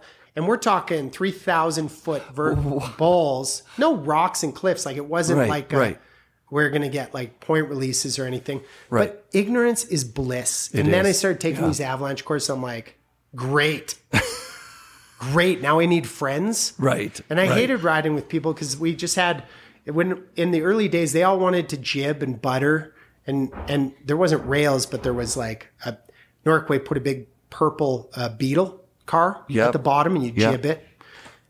So there's obviously lots of jibs, Project 6, video, movie, and all that. But I just wanted to ride POW and drop big cliffs. And then when I left, kind of like I told you earlier, I was getting 5th a lot and 4th a lot. And sometimes if I was lucky, I'd get a 3rd because somebody would fall. But I wasn't podium, and I identified right away. I wasn't going to the Olympics, and I loved halfpipe. That's the only reason I did it. Did you have that? I think there was a year that Al Clark and maybe Johan or someone, Al Clark was like, let's qualify for the Olympics. Were you around for that? Yeah. That was 97. Right. I was in that too. You were in that, right? Yeah, I think I qualified like 5th. Right. Yeah. Derek Height was there too. Yep. He did qualify. He qualified. He went right. to Nagano, right? Yeah.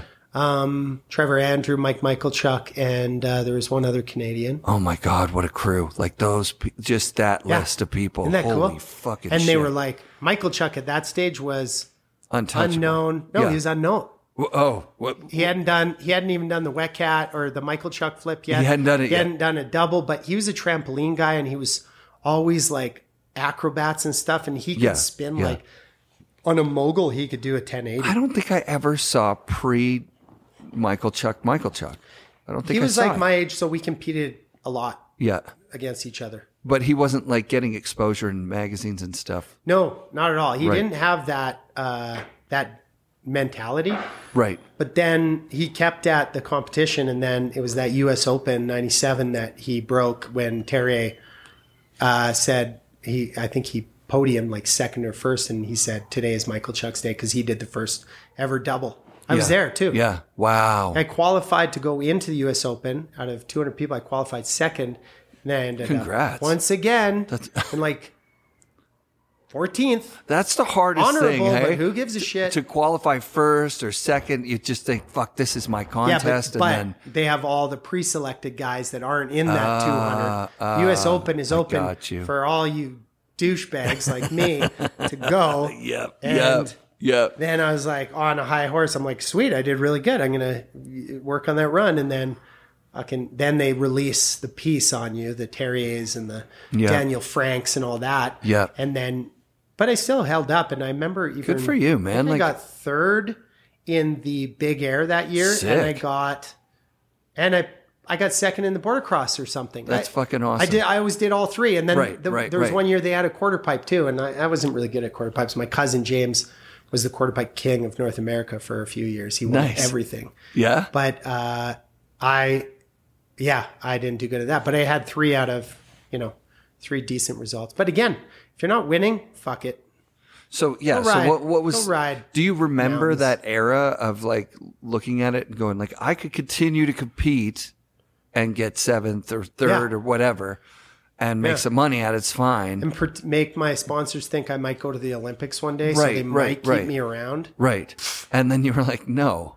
And then I was like, or I could be eating sandwiches on my sled, riding 3 fucked up lines a day that give you that fucking asshole pucker factor. When did you get the sled? What year? Do you remember? I had sleds my whole life. Okay. Because we got them just after high school. So we were going out a lot on them. We didn't know what we were doing really, but we learned really quick. If you're talented on anything, you're talented on a sled. But we just, like, they weren't capable sleds. They were like 136-inch track was like the mountain sled, an RMK. With the little 700. Yeah. So you weren't doing what you can do now. But, it was great. A lot of the sled zones didn't exist, the parking lots. So we had to load and unload on the highway, on the Trans-Canada. Oh, fuck. And, like, I remember one year, Jonathan's like, I got to get my sled up there. And they were way heavier then, so you couldn't even come close to lifting them with like 4 people. That's how we used to get them in on the highway. So he put this piece of 1/2-inch plywood and tried to drive it up, snapped it clean in half, came back at his face, and never did that again. Oh my God. But yeah, it was really cool. It was cool experience. You guys rip in a way that not many people in the world rip. Like when you would go to other mountains with your skill set from here. I appreciate that. That's like I could imagine. I don't know if I agree. Really? I definitely, we looked at the mountain differently, and we'd find quite often I was really surprised that lines had never been ridden before when we Right. go to mountains. So I Right. guess, Yeah, that's what I mean. That's what I'm talking about. I guess I'm not disagreeing with you. I just, yeah. Well, Jonathan Moore has been Mike. we never got Hatchett- credit for that. So Mike it's- Hatchett. Yeah, there you go. Exactly. Mike Hatchett said on his episode, it was his first poll of, I asked him the question, was there ever anyone that just didn't have the support from sponsors that was just so fucking good heard it. that you, yeah. And he mentioned, Jonathan. He pulled Jonathan because like his skills. That was really cool. When anyone talks about him, Kearns talks about, have you seen Jonathan? Here's the thing, stuff? though. Here's the thing. Yeah. And I couldn't agree more. Yeah. And it's so great to get a little bit of credit. Yeah. What's it worth? 0. That was happening throughout the whole time. He was also in the game. Right. And I was right. getting credit from guys that should be giving credit. Like I remember Baker, who started Snowboard Magazine and worked at Snowboarder Magazine as the photo editor. He helped me get a cover of Snowboarder. An option didn't even advertise in the magazine. Wow. And he said, because it was a better photo and we love what you do. Rad. And this is your, you normally can't get covers. You'll never get a cover with Transworld Right. unless it's paid for, bought and paid. pay to play. And that's Yep. why I was never in Transworld. Sure. So, he was trying to get me an agent. Like it was so cool. Wow. But what I learned is harder to get an agent than a sponsor. Because if you're not an easy one call $1 million, Right. they don't give a fuck about you. Huh. Of course, it's a business. I understand. I'm not mad at them for it. You had a character stop that pretending. you were, though, that was like marketable to the right. Yeah. To the and right people. You know what? But it was, I'd say 90% it wasn't marketable to. Right. Hey, of course. Because you And were I being thought unique. they would You were come and being find uniquely me. yourself. Yeah. Right. And help me out and support me so I could also be like supportive of that brand. Because I was a loyal diehard. Like if somebody supported me, That's fucking awesome. I'm in. Right. Von Zipper for so many years. Yeah. And that was with one of my cute little I love it. resumes with all my photos. And I sat down with that's Von great. Zipper when they were this brand new fucking company, and they Did they took have like a Black goggles yet? Flies. It was like Yeah, glasses, well, right? It was glasses. No, they had goggles. Yeah. So- When I approached them, it was like 2 I rode years Von in. Zipper goggles pretty early on. Von at Zipper that time. goggles They are were actually rad. incredible. Yeah, they were goggles. rad. Yeah. They were super good. And so that I still to this day, I'm all Von Zipper, Sick. Yeah, I was wearing Oakleys today, but that's just because I'm an old dork now. and I just don't want my eyelashes brushing against my lenses, so I got something that's propped out on my face. I wear my kids' stuff all the time. Oh, yeah. Because maybe my shit is wet. Like they have Plus, good shit. you're in the scene if you wear your kid shit, because they There you know. go. Yeah. We don't know. They pick the right colors. And the Remember, right you shit. always had a dad who like had Vans on? Yeah. Like one of your friend's dads? You're One- like, that's yeah, so that cool. guy, Your dad that wears guy. Vans? Yeah. Because skateboarders were shit. Yeah. They were yeah. treated like shit in the Totally, world. totally. So if a dad supported you, and he didn't even know, he just was comfortable. Right. But you're right. like, are those etnies? Yeah. Oh my Oh God. my Your God. dad's cut. dad I get like your etnies. dad. Respect. Yeah, Palladini talked about that when I interviewed him at Vans. He's like, our generation, we would be caught dead in the fucked up shoes our parents were wearing. Well, I got a pair of Heelys. Speak for yourself. Well, your kids would ride. No, but don't. now our kids would wear the same shit as us without even thinking about it, right? Like I'm wearing the same shoes as my kids sometimes. I know. There's so much weird, fucked up psychology with kids. Like, everyone forces their identities on their children. Dad talk. Like, everyone's I love got this. like Star Wars shirts on their like 2-year-old. Right, That kid doesn't right. care about Jabba the Hutt. Right. He didn't know Princess Leia was a babe. Yeah, totally. The fact that my kids didn't love Star Wars was heartbreaking for me, but I was like, that's fine. What's their thing though? Trolls, dog. Those little naked guys running around with cool My haircuts. son went to the video store. Yes, there's still a video store in my neighborhood, and yes, we sometimes still rent That's videos cool, there. though. We sent my son going there through when withdrawal. he was, I don't know, 13 or something, 14. And he came back with the Trolls movie. And I was like, are you fucking serious right now? VHS or DVD? It was DVD. If it was VHS, you would and have we been proud of watched them. it. Yeah, that's true. That is true. But you know what? My kids, so the philosophy for me, not that you're asking. Oh, I am. Let's talk dad I talk. love dad talk. I was like, from a very young evolution. age, I wanted to be a dad. From a like way young, like 7, 8 years old. I could not wait. I'm with you. And I was also like, there was some spite there towards my parents. Like, you don't know how to parent. Yeah. I know how to parent. I could parent better than you, and I'm 10 years fucking old. This is a story that is going to maybe make you laugh or maybe not, but to me, it's like fundamental. Yeah. In grade 6, I got a Cabbage Patch doll for Christmas because that's what everybody was getting. I had and we filled in the adoption papers and everything, and I was so proud of it. It's great. I brought it to Christmas dinner at lunch at my grandfather's house, and he said, "Why does your son have a doll?" and called me a bunch of words that are canceled. And I went out and sat in the car. So my dad came out and was like, "You know, you should come in for lunch, but you should probably leave the doll in the car." And I said, "Dad, you were there this morning when I adopted my son. Yeah, you made a big deal out of it. This is my adopted son. What kind of dad would I be if I was to leave my son in a cold car on Christmas?" You gave him I just gave it to him. And I massive really thought that he was going to like have that moment where he was like, "All right, I'll go in and talk to him." He said, "All right, you can stay in the car."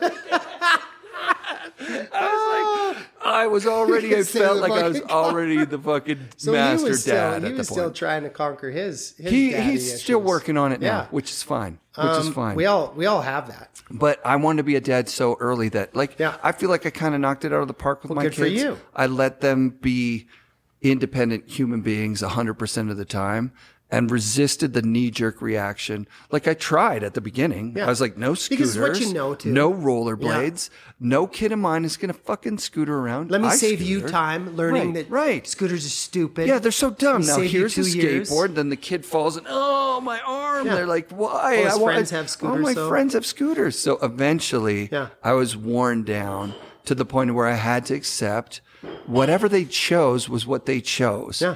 I was like, no Bieber, no Justin Bieber. That shit gets stuck in my head. I can't fucking think for 3 weeks after I hear one of those stupid pop songs. And I had to let it go. I had to let it go. Well, most people's parents also told them not to snowboard. They thought they'd say last time. Right. That was the thing. And I was like, you got to snowboard. You got to like Star Wars. You got to like heavy metal music for middle school. Like, you're going to be the cool kid. That's your evolution. That's your journey too. Because learning that is pretty cool. Yeah. Oh, learning it was cool. It was there's cool. no point. Like Star Wars isn't cool. And then I realized the resistance from my side was not creating anything cool. They're going to do what they do anyways. But then I found that hack. I found the insight thing to be like, okay, tell me why you like watching someone else play a video game. Because I just don't understand that at all. That's not how I grew up. And then my kid would explain it to me, and then I'd have a little bit of that inside vibe when the parents are just going, I don't know what the fuck's going on with my kid, watching YouTubers, whatever the fuck that is. I kind of knew, right? Like, I'd hear about Mr. Beast, or my son would say, you got to check this shit out. And you can also hear what it sounds like coming from the their kids. point of view. So they would talk That's cool. openly in the car when I was there. Then I'd go back to the parents and say, oh my God, no, you don't have to worry about your daughter. She's cool. She's got this. And they'd go, how do you get the kids to talk in front of you? I'm like, by not like saying everything that they're doing is wrong. Like, it's actually kind of easy. You don't know music. Yeah, exactly. My day. Kids these days. It's like, no. Yeah, Lil Yachty. More technology. Lil Yachty, what the fuck is that? Music now. Mumble rap? What the hell is mumble rap? You guys, this is breaking my fucking head. Let me put on the Eagles. And then I put on. So lame. You go to listen to Soundgarden, and it's like, they're like, this is sad, Dad. Are you sad? Should we be and the fact worried that about they listen to a diversity, they don't, you know, kids now aren't, you know, creating their entire identity around hip hop. It's like, we listen to everything. It's like, fuck, they're way ahead of us. My daughter schooled me like this. Fuck the establishment. Fuck, there's still like 60-year-olds who have like houses in the Hamptons who listen to punks. Like, shut the fuck up. You're not punks anymore. Just, it's okay. It's okay. Be something different. You're a who different you person. are. You were that. Sure, you still like punk music. That's fine, but you're not a punk. I went to a punk show 2 days ago. I'm not a punk. Yeah. But I love Fear. Fear is fucking amazing. One of the best But the bands nostalgia ever. made you feel good. Holy fucking all the people that were there, the young kids now that are into punk rock music. Yeah. It's like, wow, way to go, guys. Like, you're fucking crushing it. That's dope.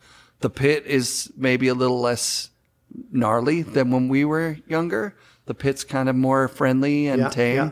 A lot of people like kind of dancing around in there. Yeah, it is what it is. It is what it is. Yeah. But the main thing that I wanted to say about parenting for me, here's a turning point. When I was like, no auto-tune. You're not allowed to play a song where the person doesn't know how to sing. Mm-hmm. That fucking sucks. And my daughter goes, auto-tune just makes it fair for the rest of us who can't sing. And I was like, I get it. I get it now. Touche. Damn. Okay, that's fine. I understand. Now you can be a singer, not just in the shower. If you want, you can be a pop star Yeah. and you don't even have to sing. And Hopefully everyone becomes a pop star and it brings that silly world Yes. to a level that's more Yeah. manageable. And it's like we don't hold up this person who has one tiny gift. I can click Right. my fingernails real good. I don't deserve $80 million Right. and to be held above everybody else in society. Celebrityism is a personal thing. Yeah. You are a celebrity to me. You were a celebrity to me growing up, like watching snowboarding, being into snowboarding. You guys are my celebrities, which I think, and I've said it all last year, I said it, the don't meet your heroes thing is just horseshit. It should be don't worship people who suck. Yeah. It should be I was about make to say, sure your don't fucking worship heroes your are heroes that awesome. suck. Yeah. Make sure your heroes are awesome. And I got to say, in the snowboard industry, like to a person, like when you meet like a big name snowboarder, they're a fucking dope human being. Totally. And you might learn something about them that makes them more human than you ever held. Yeah. And I learned that too. I had my snowboard heroes, and I have a pen pal relationship with Kevin Jones. I love it. We haven't even met. Well, we were at a few contests, but he liked Throw Your Panties. Of course. So he got my number from Willie in Jackson, and he said, I want to call this guy and tell him I liked his movie. Dope. And we chatted for like 2 hours on the phone. He told me all these amazing fly fishing spots, and we just connected.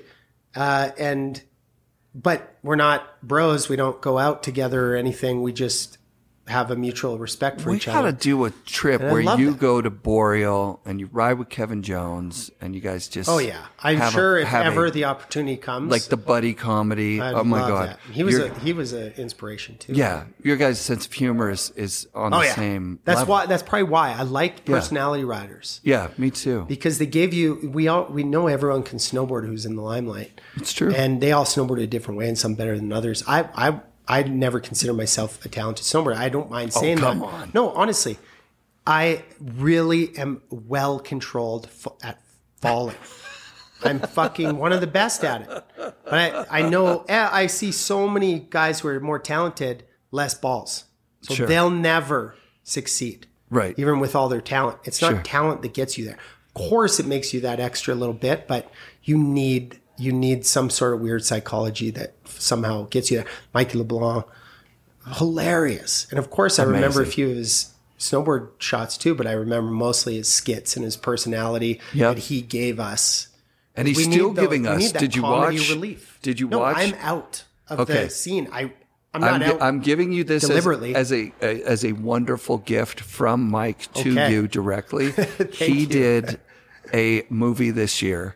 That is, it's 8 minutes or something, and it is. And he's back to Mike. And it's back to Mike, start to finish. He's wearing cop outfits and he's in an old age home. To toboggans. He's in an old age home, and he's seeing himself on the TV going, "Hey, that's me! Don't turn it off! Don't turn it off!" And they turn it off, and then someone breaks him out, and he rides in the old man stuff. Yeah, it's fucking awesome. How long is it?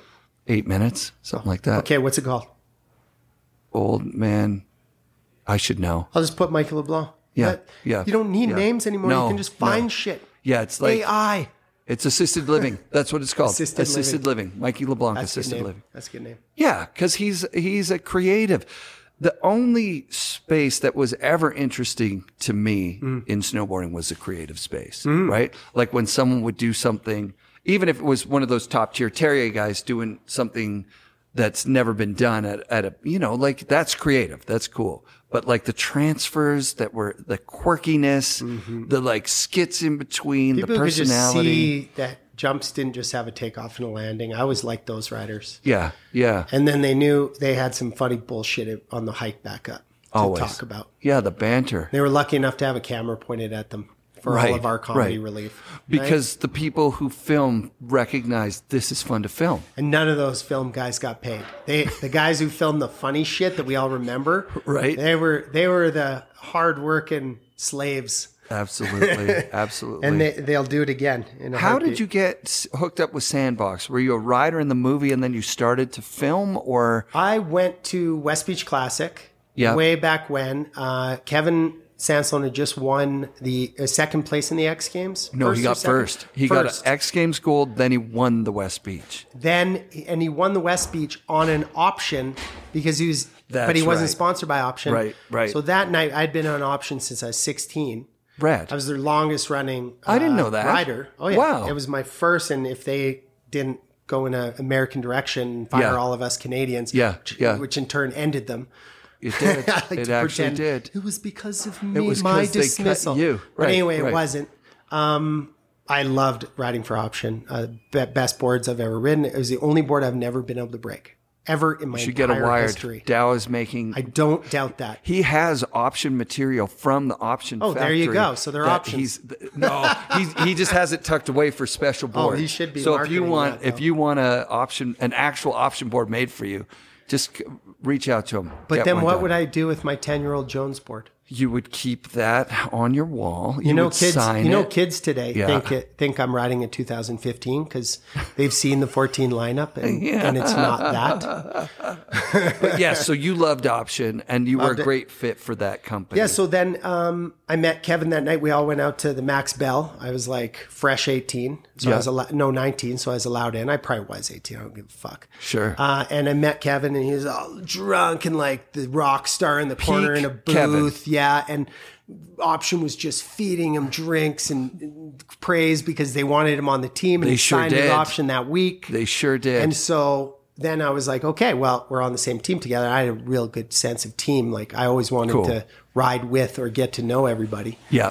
And he opened his home and like heart to the team, and he let me stay at his place. And I was like, kind of Rad. like, I just didn't like to be a stranger and didn't like, imposing. So I was really grateful. But then he, just as a joke, we did snow jams. We did all those snow jam circuits. They were just awesome. Yeah. Just drinking and having fun with your buds. And then he made Skids 2, it was called. Yeah. Yeah. Or he made Skids 1. Skids 1 which was never called- was released. I think he made 50 copies. I saw and it. Gave them away with We had his it. board. Yeah, we had it at the And shop. he had like a claim section and all the this. claim section, right? And he had a That few was shots of me in awesome. there. Yeah. And we had a premiere for it. But then, so we were like, let's do Skids 2. He was. And I was like, I'm in. I'm going to be one of these skids with you guys. Sure. You know? Keatley's still in it at that point. Yeah. Keatley's everywhere. Yeah. And Derek Scott. And Oh, wow. and it was awesome because it was just such a band of brothers. Yep. And it was fighting, fucking, and snowboarding kind of thing. It Yeah, was, you like, couldn't tough play. and- You couldn't play Skids 2 at the shop because there was nudity. Yeah, There was a like quick tit here and a tit drinking, there, here, there was- tit there, tit there, punch. Yeah. So it wasn't like mother friendly. And then, and I just loved that. Like I was just like, I was thirsty to not do the fucking boring Olympic road. Right. But right. I still was, a half pipe competitor or whatever. But, yeah. So, and then I just would go out to Whistler because that was Hollywood and there's no industry. It was so hard to get work done in Banff. Once in a while, there's a photographer, who understood how to, sell photos. And then I just would go out and visit them. They'd come out and visit me in Banff, and it got to Skids, Never Trust a Man with a Mustache and Flavor Country. Yeah. And then Sandbox yeah. changed, and we did all these little mini trips in Norway and to Blue River, Mike Wigley's. And it was just really cool. Yeah. What a fun and we group got of along people. really good. Yeah. Yeah. Because I can remember the shift at Sandbox where it was like Skids seemed like a local movie, camcorders. Camcorders. And then These days it'd be Sandbox phones. was yeah, exactly, a phone movie. And Sandbox seemed like all of a sudden it had turned a corner and it had become legit projects. Yeah, it was Kevin going bit more business, and he needed to because he can't just do all that grungy shit for too long. Right. And he wanted to create a product that he was proud of, and he was the businessman, so he had some really great guys working with him, Mikey HK and Robin, and they were creative and they could make a cleaner cut product. And but me and Jonas and we would always still make ridiculous centerpieces. And I remember one year it was really important to have the opening section, when it was like, oh, you got opener? Yeah. And I was hey, Kev, how come I always have the longest part in the movie, but I never get opener? Yeah. I was like, isn't that supposed to be the important part? He's like, he just goes, we could never use your part in the opener. We need your part in the middle. It's got to break up the movie. Right. It's like the comedy relief of it's a chapter change. Not the comedy relief, just the vibe change. Yeah. Because you can't just run. A lot of the guys all rode together. They grew up together. They rode identically to each other. They're really talented. That's but true. you can't run 8 of those parts together. And then there, all of a sudden, what a great introduction was Jonas and Andrew's part. And I always edited Jonas's right after mine. Sick. Because it just needed to be together because it was the same kind of lines and you could almost compare as you dare a lot of times. I love it. I always did a better line though. Everyone knows that. Jonas just walked into the room. Should we do a switch over right now where Jonas comes in? I think so. We just did an hour and a half. As much as I love the sound of my voice. We're going to do another hour and a half in the future because I just love talking to you. Yeah. It's too much fun. You're a Canadian legend and like such a huge part of the scene. And you're underrating yourself if you don't think that you were an amazing rider because your riding was really an amazing stuntman. It turned. I was the only one who embraced gravity to its mathematical equation correctly. Yeah, you could. You were Not getting the those. only one, You were getting those fourths and fifths though. So those fourths and fifths go a long way with the ladies. That means I get fifth choice. The other thing too, I want to say, I appreciate that, but you're doing the exact same thing right now by sharing the word, the gospel. I'm into it. Yeah, I love doing it. I love your podcast. It's so much fun. I love that you brought up that Mike Hatchett. Jonathan clip Moore thing because I just heard that. I'm glad that you did. I think Jeff Patterson just posted it. And he did. He came. Great. He pulled it out and put it out there. And so big ups to for Patterson, what it's worth. He's rad. It's amazing. Yeah. Big ups to Jonathan, Mike Hatchett, yourself. I loved Hatchett's movies. I grew up on those. Yeah. You get Heavy that metal VHS, and you get you everyone would pitch $5 and we'd either go to Jonathan's house, but he only had a 13-inch TV with the VCR attached because I guess he didn't believe in technology, or we'd go to Robbie Ford's house who had a damn 40-inch back projection because his dad owned the audio video store. That's awesome. And he always had lots of space. So anyway, kudos to Mike Hatchett. I grew up watching him. He was a big part of why we love the big mountains, I think. He still is. Yeah. If you go back and watch those movies, you'll notice like the song changes. Like you have a body felt reaction to like, oh my God. I never liked the music. Right. Nobody did. But I didn't even like it back then, but I like it now. I love the perfection. Yeah, the perfection of those movies. is unbelievable. And nothing got redundant. The writing didn't get redundant. I agree. But and in the same breath, I'm going to say the robot food videos were what that was it. Inspired me to or showed me that you can do whatever the fuck you want. It doesn't have to be the biggest, gnarliest thing anymore. It's like people that are riding really well, having fun with their friends. Zooming right in on their toes. I loved it. While they slash a dirt patch. Yeah. That's cool. Jess Gibson. Sick. Man I fish with. All right, so tag team here. All you right, tag out. Tag team. I got him on the ropes. Snowboarding's never been my business. Did you ever get? Did you get paid enough to not do anything else? I think for a while I did. Yeah. I had some contracts with some different companies for photo incentives and that sort of thing, and filming part incentives and stuff. But When I started filming with Andrew for skids and stuff like that, I didn't do any. Really wasn't making any money at that. I was doing other things to make money, like working on the side. Yeah, working at the ranch, running my family business in Kananaskis, and not. Just doing the snowboarding for fun mainly. And when did you get into it? You get into it about the same time? Yeah, exactly about the same time. Yeah. And just almost identical timing. So he had the Kelly Micro Air, which was the badass board at that time. What did you have? I actually started with a Sims Blade 161. Fuck. Yeah. Long. Yeah. Long for a 12-year-old kid. But the base graphic on it, you could identify that with so much cool shit that was going on out there that you're like, this is the badass board. Yeah, this is the badass board. Yeah.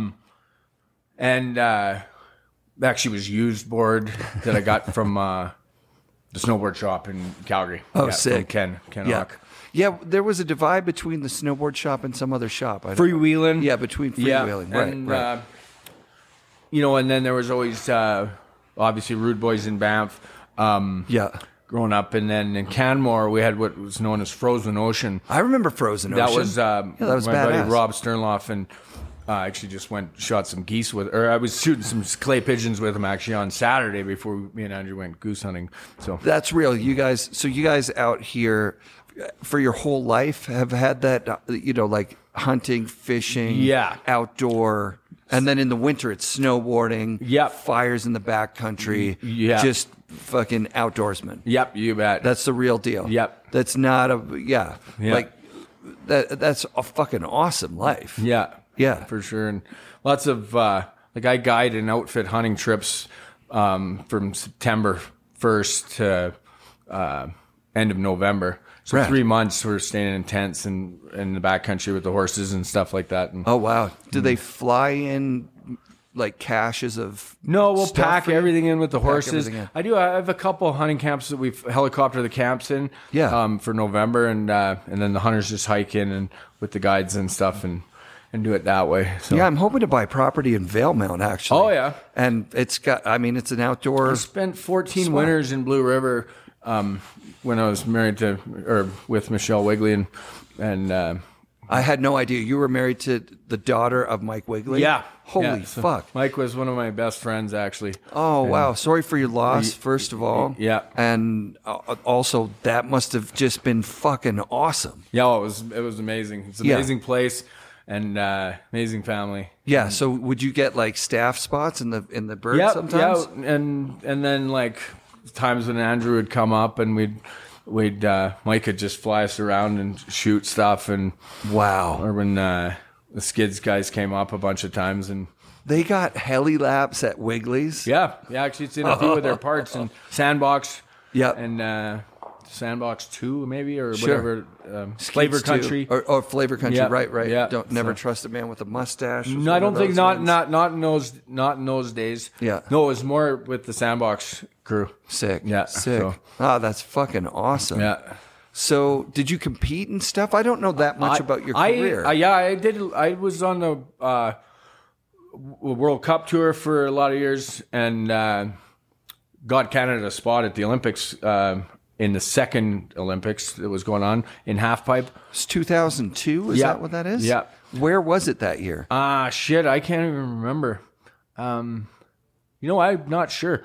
I know I tried out for the one in Nagano and that one. Yeah. But leading up to that second one, I did a couple years on the World Cup tour. It was Salt Lake City. 2002, I think, was Salt Lake City. You know what it would have been? Was it 98, 2002? Yeah. Yeah, maybe. Yeah. But you didn't go? You got a spot on the team? No, I got a spot for Canada to have a spot, and then the politics and the bullshit that went along with it. It came down to other shit. They were completely looking more image style. Fuck, really? Yeah. That really happened? That really happened. So how do they break it to you? What, you get a phone call think, and say somebody had to get the spots through the World Cup tour. Yep. But then they broke it into other criterias. Don't quote me on that. No, but, sure. It came down to like the qualifying events within the country. Yep. So that certain guys didn't even have to go on the tour. Right. As much as they had Canadian qualifiers to get to the who got to go. But no, it was a good experience, and I traveled all over Europe. And did it make you? I love the shirt, Guy in a Buffalo. Yeah, that's my old man. Dope. Is that really? That's my dad. Hold on. Yeah. The guy on a buffalo. I'm the son of a guy on a buffalo. Yes. You're being for real right now? You're dead not serious. fucking with me? Not fucking with you one bit. Oh my God. Yeah. Jamie Lynn loves Guy in a Buffalo. He's a really good friend of mine. Yeah, he's met the guy on a buffalo. He came to my house and I think about 5 years ago, and we spent a week together in Canmore and Kananaskis, and that's fucking awesome. Painting shit and skating. So the Guy in the Buffalo, it's not a spoof, is it? It's like he trained. He was working on some movies down in Utah in the 70s. Yep. And with a group of guys that were training the animals that were in a lot of the movies, like like Jeremiah Johnson, and the big Western movies. Yeah, and up into the same guys have trained for movies like Legends of the Fall and stuff. But in the 70s, he was working with those guys. Thank you very much. And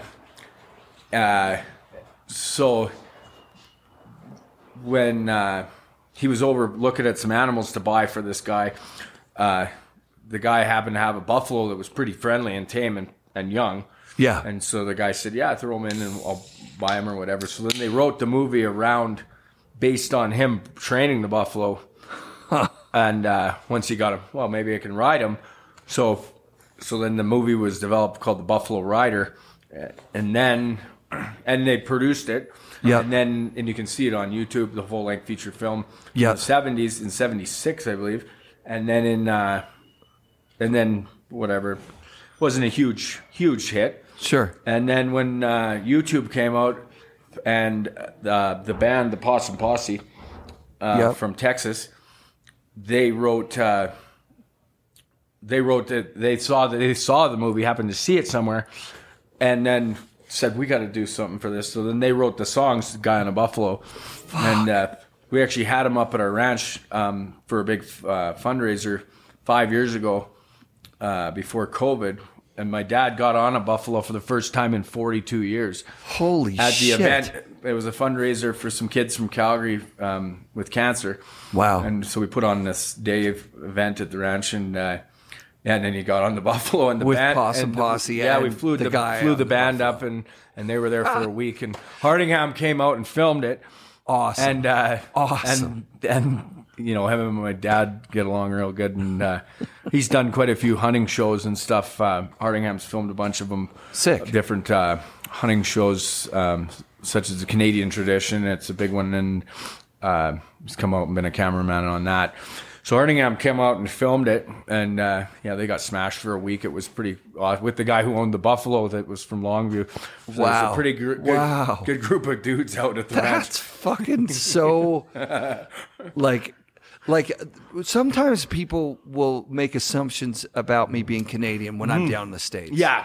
That are based on you guys. Yeah. Like on what goes on out here. Yeah. Like shooting guns, drinking beers, building fires. Yeah. And fucking around. Riding buffalo. Yeah. And I mean, we were always trying. Like as Canadians, our beer's pretty good, and we can handle our beer a lot of the time. Get up early in the morning, get the shots, go out. Like that's a reputation that I think we've earned. For sure. In the filming end of things with in my career, not getting up early, especially when filming with this guy, staying out late, not getting up early, because it's always blue in Alberta, getting the shot anyway. Right. And enjoying it. That's badass. So, and especially when I started filming, I obviously, when I was younger and still, was filming some parts with K2 and stuff like that. Yeah. Earlier, it was completely different deal. That was the get up early, but once it kind of that was a job. Yeah, it was a job. That was the job. And then spending a bunch of winters in Blue River, and not having that as a job, just having that sort of thing as life. And then when my friends had come up to visit me, it was just like an awesome thing to be able to go and have fun and do it, and the filming. And that's why our parts were obviously so unique, because we would look at it in be driving up the Icefields Parkway to Jasper, back and forth from Kananaskis to Blue River, just being like, that's going to get done in the spring, that's going to get done. And then talking to Hardingham, going, I got a list of things. I picked a bunch of shit that we're going to film. And that's what I was talking to somebody about today, was I've, in the last, 4 or 5 years, especially this year, actually, I with a broken leg this early winter, I went ice fishing a lot, but I was just looking at this stuff going, if I was younger, but I know a bunch, and I know Hardingham said the same thing too. We have a handful of things that would be so rad to see somebody do. We just need a daredevil to come out and do it. And Hardingham just described himself as a daredevil, and I think, when I think of Jonathan Moore, I think of you, I think of Hardingham, that style of riding, there's a part of it that was not congruent with like the fucking rest cool guys, what was going on, what people, like what a team manager could look at and understand and go, exactly. Why aren't you doing that? Like why aren't you guys going and hitting big kickers or building like something and coming up with a nice backdrop, or like what is it that you're thinking you're fucking doing here? Yeah. But for us, the people that love snowboarding, that was the fucking shit. That was like the underrated, like best shit you could do. Yeah, like because you can't get down a lot of these mountains. You can't get down them without going over some rocks. Right. And right. Yeah, and then that was kind of like, well, if we're gonna be trying to do that line, there's this to get there. Yeah. You're gonna hit some rocks. Let's do it. Let's film it. Yeah. Let's do it. Yeah. Well, so the part for me this year that cracked wide open was there's this guy I met at Donner Ski Ranch, and he's got a brand with his buddies that's never been sponsored, right? Like that was his thing. Yeah. Was that they did, and there are people at kind of every resort that were just like, I'm not jumping on that bullshit. Look at those guys filming, they're stuck there. Yeah. They're not moving around. Like that's not snowboarding. Fuck those guys. It sounds like you guys were kind of a bridge between those two things. Kind of. Maybe, yeah. I've never looked at it that way. Like that, you didn't chase it so bad. I mean, obviously, you're trying to get on Team Canada, go to the Olympics. That'd be cool. Yeah. But at the same time, it's not like if we didn't, when we didn't, when we didn't, you didn't, if we didn't, we didn't. But when we didn't, we still had a passion for snowboarding, I think, and it still kept us in, and still had a drive to explore wilder, different avenues, rather than going to a jump and hitting it with 50 other guys. Was there shit that you did that was better than some of the stuff that was filmed that you just did because you were out there and you saw it and you fucking did it? Or was it like around here? Yeah, because like rad. There was a lot of stuff. Like you look at the picture that's in the background right there. Yep. I don't know if Andrew pointed it out, but there's a million things in that picture that have been done, that we've done. And a little to the right of that picture, but that have never been seen. Never before. been filmed. No, nobody filmed it. And Hardingham you guys did it for fun. It's actually has some of the best shots out of that area, out of anybody. That actually got filmed. I remember seeing the stuff that he was filming and being like, that looks like there's no snow there. No. Like that looks like it's just bony rocky and sharky and dangerous as fuck. Like this wide. And just being like, okay, well I guess he knows what he's doing. Like obviously he got the shot. If you don't know what you're doing in that sort of stuff, you can't West Coast land it without taking a couple hot ones through the ribs. Who were your guys when you were growing up that you were looking up to, that you wanted to Greg Todd's was probably the biggest one for me, and I spent a lot of time with him when he was getting the Trout Lake thing going on. The godfather of snowboarding, of what has now become POW surfing, which is huge.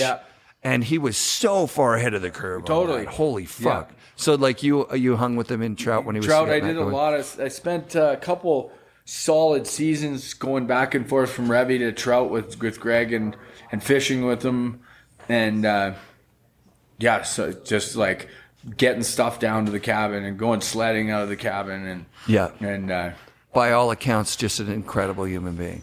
Oh, totally. Yeah. And even dating back to like when I was a kid at Lake Louise doing the contest in Alberta, because Alberta has a really good contest tour for younger people, which I don't know what it's like now, but it was like every weekend or every other weekend there was an event somewhere, and any snowboard kid that snowboarded or wanted to snowboard would be there. Rad. And Greg Todds was always there at the in the Masters, at most of the ones like Lake Louise and stuff like that, but he was always in the Masters category, and we would always poke him because he was old then, but we were 12 or 13 years old poking at him, and then when he moved to Revy, we were getting a little older, and it was just when we got into sleds and stuff. Yeah, like was that. Revy like?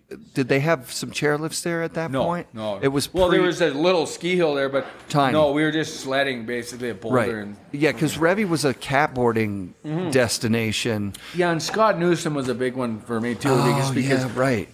Knowing Newsom from Lake Louise as well, and Greg Todd's building the first super pipe at Lake Louise in that June season, which was awesome.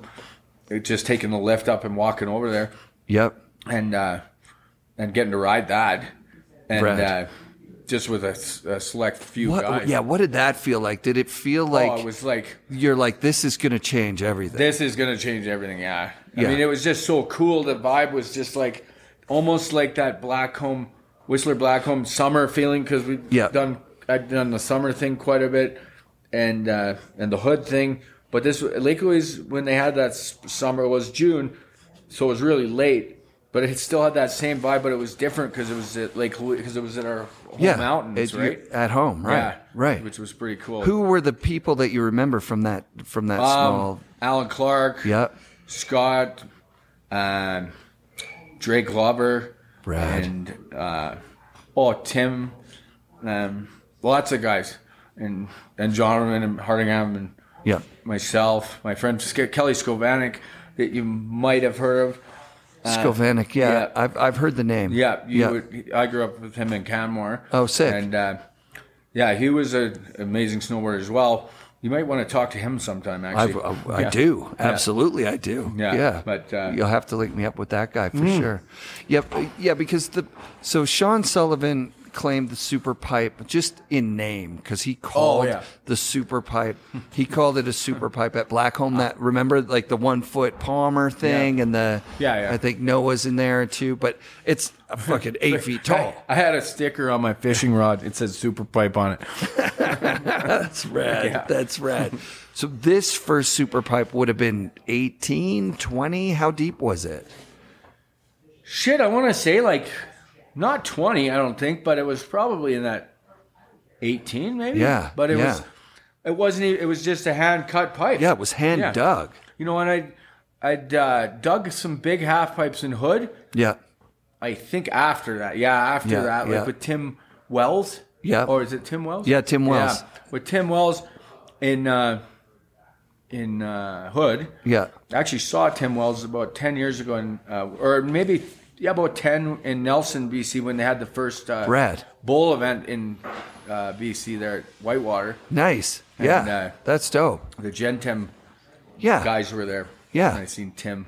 That's fun. Kicking around. I hadn't seen him in... So what size had you dug at Hood? Like, did they were doing 16s Yeah, they were doing right? 16. Yeah. I think when we started boxing it out, it was close to 18. Yes. By the time it got cut 4 days later, it was 16. Right, that makes sense. And that was an awesome size half pipe. And that was crazy shit went down in that half pipe that summer. And then tons. After it was in Lake Louise, they moved it to Garibaldi. Yes. And that was a cool They ran experience. that camp for a year or two. 2 years, 2 years. And that was the coolest setup in the world. Yeah. And that was, again, Alan Clark and Greg Todd's putting that together, right? Yeah.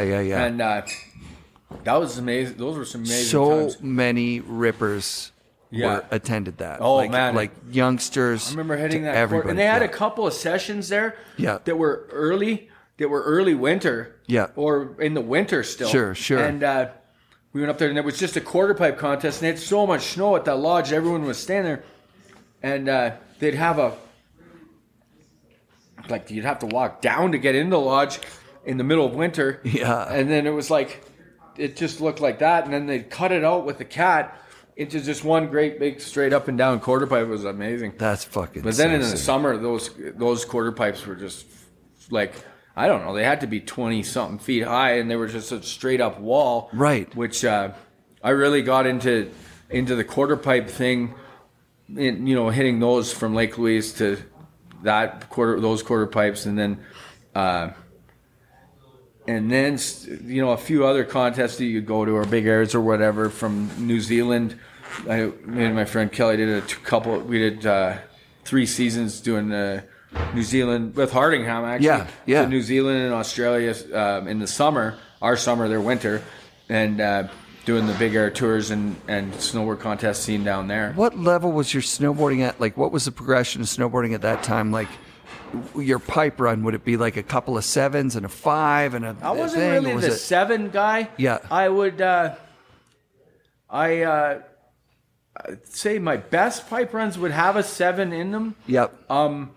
Mine would be more like the backside McTwist. Yep. Backside McTwist, and I used to be able to do these really long alley-oop McTwists where you could float down the pipe. Yeah. In Japan, and then Sick. do a backside air, and then go like a backflip fakie. Nice. And then do a hawk and flip at the end. Right? So like this is like the equivalent of like single corks. Like before people are doing double corks, you guys are corking. Yeah. And you might get, like you just described, a run that's got like 5 flips in it. Yeah. That's fucking awesome. Totally. Yeah, so what a heyday of snowboarding at that point. Like, for sure. Just like the best. The progression is more and more each year. Yeah, exactly. And nothing's stagnant. No. Even equipment is being made better. It is. And boots and everything year to year. And you're testing it. Yeah. You're breaking a lot of boards. Yeah. And man, I don't know how many K2 snowboards I snapped in half in like 3 months. Right. Like we're talking 10. Sure. Yeah. Just clunk, clunk, clunk. Yeah, because you're riding and everything's huge at that time. Like it's getting bigger. Yeah. It's not like what it is. Obviously, huge being not what it is now. Right. Right. And just the overall design, but for those days, it was perfect. Would you go down to Vashon? Like, would you go to K2 when they were in Vashon? I was dealing with the guys out of Vashon, like Dave Billinghurst and Ingelsman and fucking Savard and stuff. And Brian was always a really good friend of mine too. Brad. Through kind of a K2 connection, but and he's an outdoorsman. Like he did a fishing show after. And I haven't seen Brian in a long time. You know, now he builds skate parks. Yeah. It's nuts, man. Yeah. Brian, I called Brian on his landline. I just called his house. And, you will have to give me his number. Oh, yeah, I'll give it to you. I have it on my phone. I have his cell on my phone. Yeah, because we got a lot of people that have... But that was a K2 era that was like pretty fucking badass. Doing the photo shoots and filming shoots. I filmed a couple parts for their videos. Rad. I can't even remember what they're called now. But anyways, I had a couple good parts. Did you go to Festival? Was that a K2 thing? Oh, yeah. No, I got to tell you about a story about this one. Yeah, let's hear it. That was Festival. And so we were shooting, and me and a buddy, John Lang, that was with K2 at the time, and we spent some time in Mount Hood together. Anyways, we were at Baker, and it was awesome. The snow conditions were good. It snowed for quite a while, and it cleared up. And Tim, he's up here now. Tim Zimmerman. Yeah. So Tim Zimmerman. I think it was Zimmerman. Yeah. Yeah. He shot a photo that was in Transworld of me dropping off of the Hemisphere Ridge. Sick.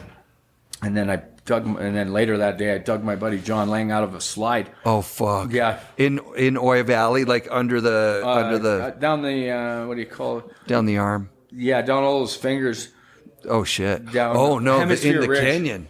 Yeah, that's off of Hemisphere Ridge. Yeah, in the I forget what that's called right now. But Hemisphere Ridge is what they call it. Yeah. But then we went out to tabletop. Yeah. And everything was sliding. Yeah. Like fuck. Everything, the whole thing was pulling out. Oh God. And then after that day, the cameraman couldn't even get down because everything was just Abby down there once we were back there. And then me and John proceeded to get completely shittered and pulled my snowmobile out of the back of the truck at 1 a.m. and tandemed up Table Mountain. Oh my God. In the dark. And in the morning, it was just sitting beside my truck. And that's a pretty big deal. Yeah. Right? That's a pretty big deal. The county sheriff was there in the morning, and there's a trail going, a snowmobile track goes right up to the top. And wow. And it was everywhere. Right. And we went completely off in the dark. And I bet nobody's ever done that other than you.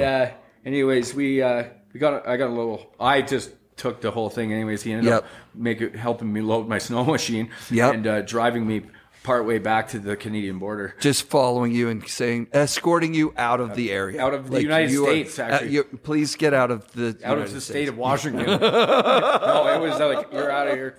That's fucking awesome. How was that lap in the middle of the night? Oh, I can't even remember. Yeah. We were corked. Oh, wow, man. That's a fucking story right there. Yeah. That's insane, dude. Hey, yeah, because having your sled up it's a protected area. Yeah, out of the back of the truck. And that was kind of a spring type deal too. Yeah. So the hill wasn't really open. Yeah. Well, they would usually throw it like the week or two after the hill closed. Yeah. So there's still, basically it's rideable terrain all over the place. It's hikeable. It's a pretty good hiking spot in the world. One of the best. It'd be great for sledding. And Table, I came out to Vancouver in '93. Yeah. And the first thing we did was we drove down to Baker, hiked up Table, rode the little bit of snow that was left. Fuck, it's beautiful. Yeah. Yeah, I can't believe you rode on a snowmobile. Yeah. That's insane. Insane. Yeah, they were not fucking very happy about that. Was the sheriff he didn't give you a ticket or anything? No, but he definitely followed me partway down and it was important that I got back into Canada that day. Fucking awesome, man. Yeah, we had a pretty good time. So, were you based out of here the whole time, or did you? I did base. Well, obviously, I spent 14 winters with my partner Michelle Wigley and out of Blue River, but still coming back to the ranch to run that operations in the summer. Yeah, and fall. So your parents have a ranch here in Kananaskis. Yeah, this is the guy in the Buffalo's got a ranch. He's still running it. Yeah. And you're working there. I'm running it. Yeah. So you stayed tight with your dad. My sister kind of taken over running it. So my dad and my mom still do quite a bit of stuff. Sure. It's not something that they're... Yeah. It's hard work, right? You can't sit there and not do anything, but we've got quite a few staff in the summer and stuff. So sick. What does the ranch do? We do summer trail rides, summer backcountry trips. We do a lot of... We have a big function and... lodge for we can house weddings and stuff. We don't have any accommodations. There's 3 hotels just up the road. Yep. And a golf course. So mainly for venues, for activities, and we put on some rodeos in the summer. And cool. And I got to come out for one of those. Oh, for sure. And then I'll bring my kids. The last 5 years, we've been building. Me and my dad have been building a new museum at the ranch. Cool. Which is a museum. It's got a lot of history from the area. Dope. A lot of wildlife and then some of the native stuff and history and stuff like that. How fun is that? Yeah, so that's kind of been my program in the last 5 years. That's kind of been one of my side projects.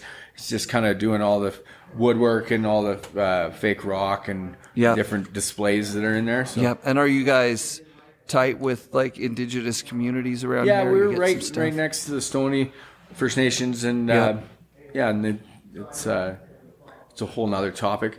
But it is, isn't it? Yeah. Yeah, Canada's got a fucked up history for sure on that side of things. Yeah. But I think, I'm just guessing here, but if you live in wilderness, if you go into the wilderness, then you're going to have a mad respect for the indigenous communities that were here for 10,000 years. Totally. Rocking out this place. Yeah. I like...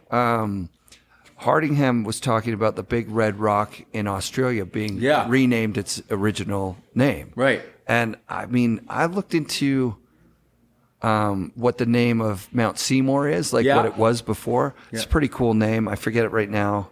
But one of the names is of one of these mountains around here, I think, is Cloud Splitter. Cloud Splitter, yeah. Fucking Cloud Splitter sounds way radder than any of these names that we came up with. All our names are named after like rich white guys that came over and did shitty shit, like Mount Washington and all that stuff. Yeah. Like, the fuck are we talking about, right? Exactly. So there's a lot of the old native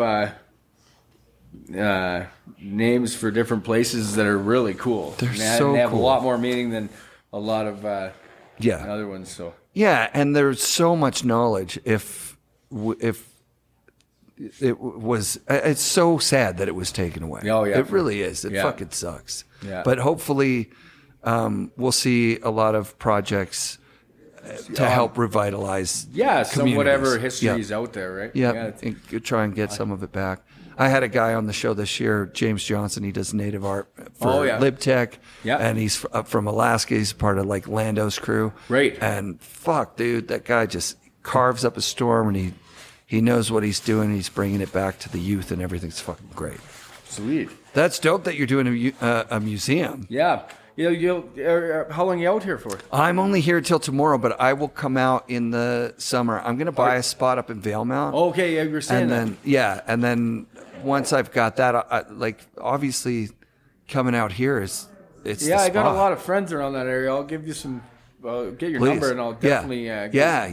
There's a helicopter pilot up there, Matt, that I was introduced to through Mark Fawcett. Did he fly for Yellowhead? That's correct. Yeah. I don't think he does now. I think he's with somebody else now, but Matt from Yellowhead. I wonder, I probably know him because he probably flew for Wiggly's because they were using Yellowhead. Yeah, probably. I may know him, Yeah, that's dope.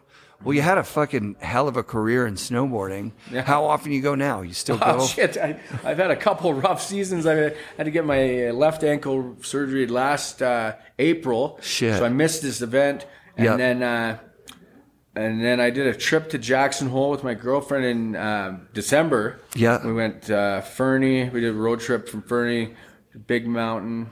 Nice. Big Sky. Yeah. Jackson. Rad. And then we came back up through Great Falls and saw the Charlie Russell Museum and still kind of everywhere we go now I just check out different museums. That's a great idea. Yeah. Totally. And awesome. Yeah. What a road trip. That sounds incredible. Oh, it's just it was amazing. Yeah. Staying at some hunting clients of mine that have houses in Big Sky dude, that's the way to do it. Down in Jackson, that's the way to do it. Just these huge houses. Networking with these, the guys that I've taken in the mountains and hunting and stuff over the years, and it's kind of cool to go down there and check out these places that I'd been to Jackson, but not since they had a new gondola, I don't think. Yeah, that box to the top is crazy. Right? Yeah.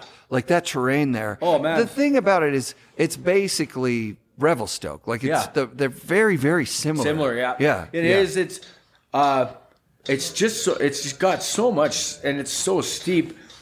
It does remind me a lot of like just a straight shot to the bottom, Isn't that nuts? You could see the top from the bottom, and it's just like fucking straight It doesn't look that far. No. You start going and then down you start going, you're like, Jesus. Oh, yeah. But the snowpack there, too, like, you got to hit it when it's good. Yeah. You could get skunked. You could get out of that box at the top and just have a fucking icy ride down. We got it in December, and it was like... sick. Man, it was deep. We went through the natural selection course, but it was early season, so it was like, it was gnarly. It was the real deal. And I remember filming down in Jackson in the late 90s with Lance Pittman and sick. What a dude. Yeah, staying with those guys. My God, and, what a dude. And sledding with them. Yeah. And what a fun time that was, like. And being from up here in Jackson, knowing what I knew at the time of Lake Louise, Jackson wasn't out of my wheelhouse, like it was. Right. It was stuff that I was comfortable riding because it's steep around here. Like, and there's rocks here. Fuck yeah. More, if not more. Yeah, than there, A little more bony here than there. But for sure. But at the same time, there's a lot of rocks there. Yeah, tons. It's beautiful. It's just a beautiful spot. And the people down there have the same sensibility as the people up here. Like it's like a respect for nature, hunting, fishing, totally outdoors. Yeah. Exactly. Yeah, it's a cool spot. Yeah. And no sales tax or something, I think. No sales tax. Yeah, that was kind of nice. Other than the lift tickets were like $260 US. Oh my God. Yeah, smokes were cheap. I just remember buying. Yeah, Copenhagen was cheap. Lift so tickets were cheap. high.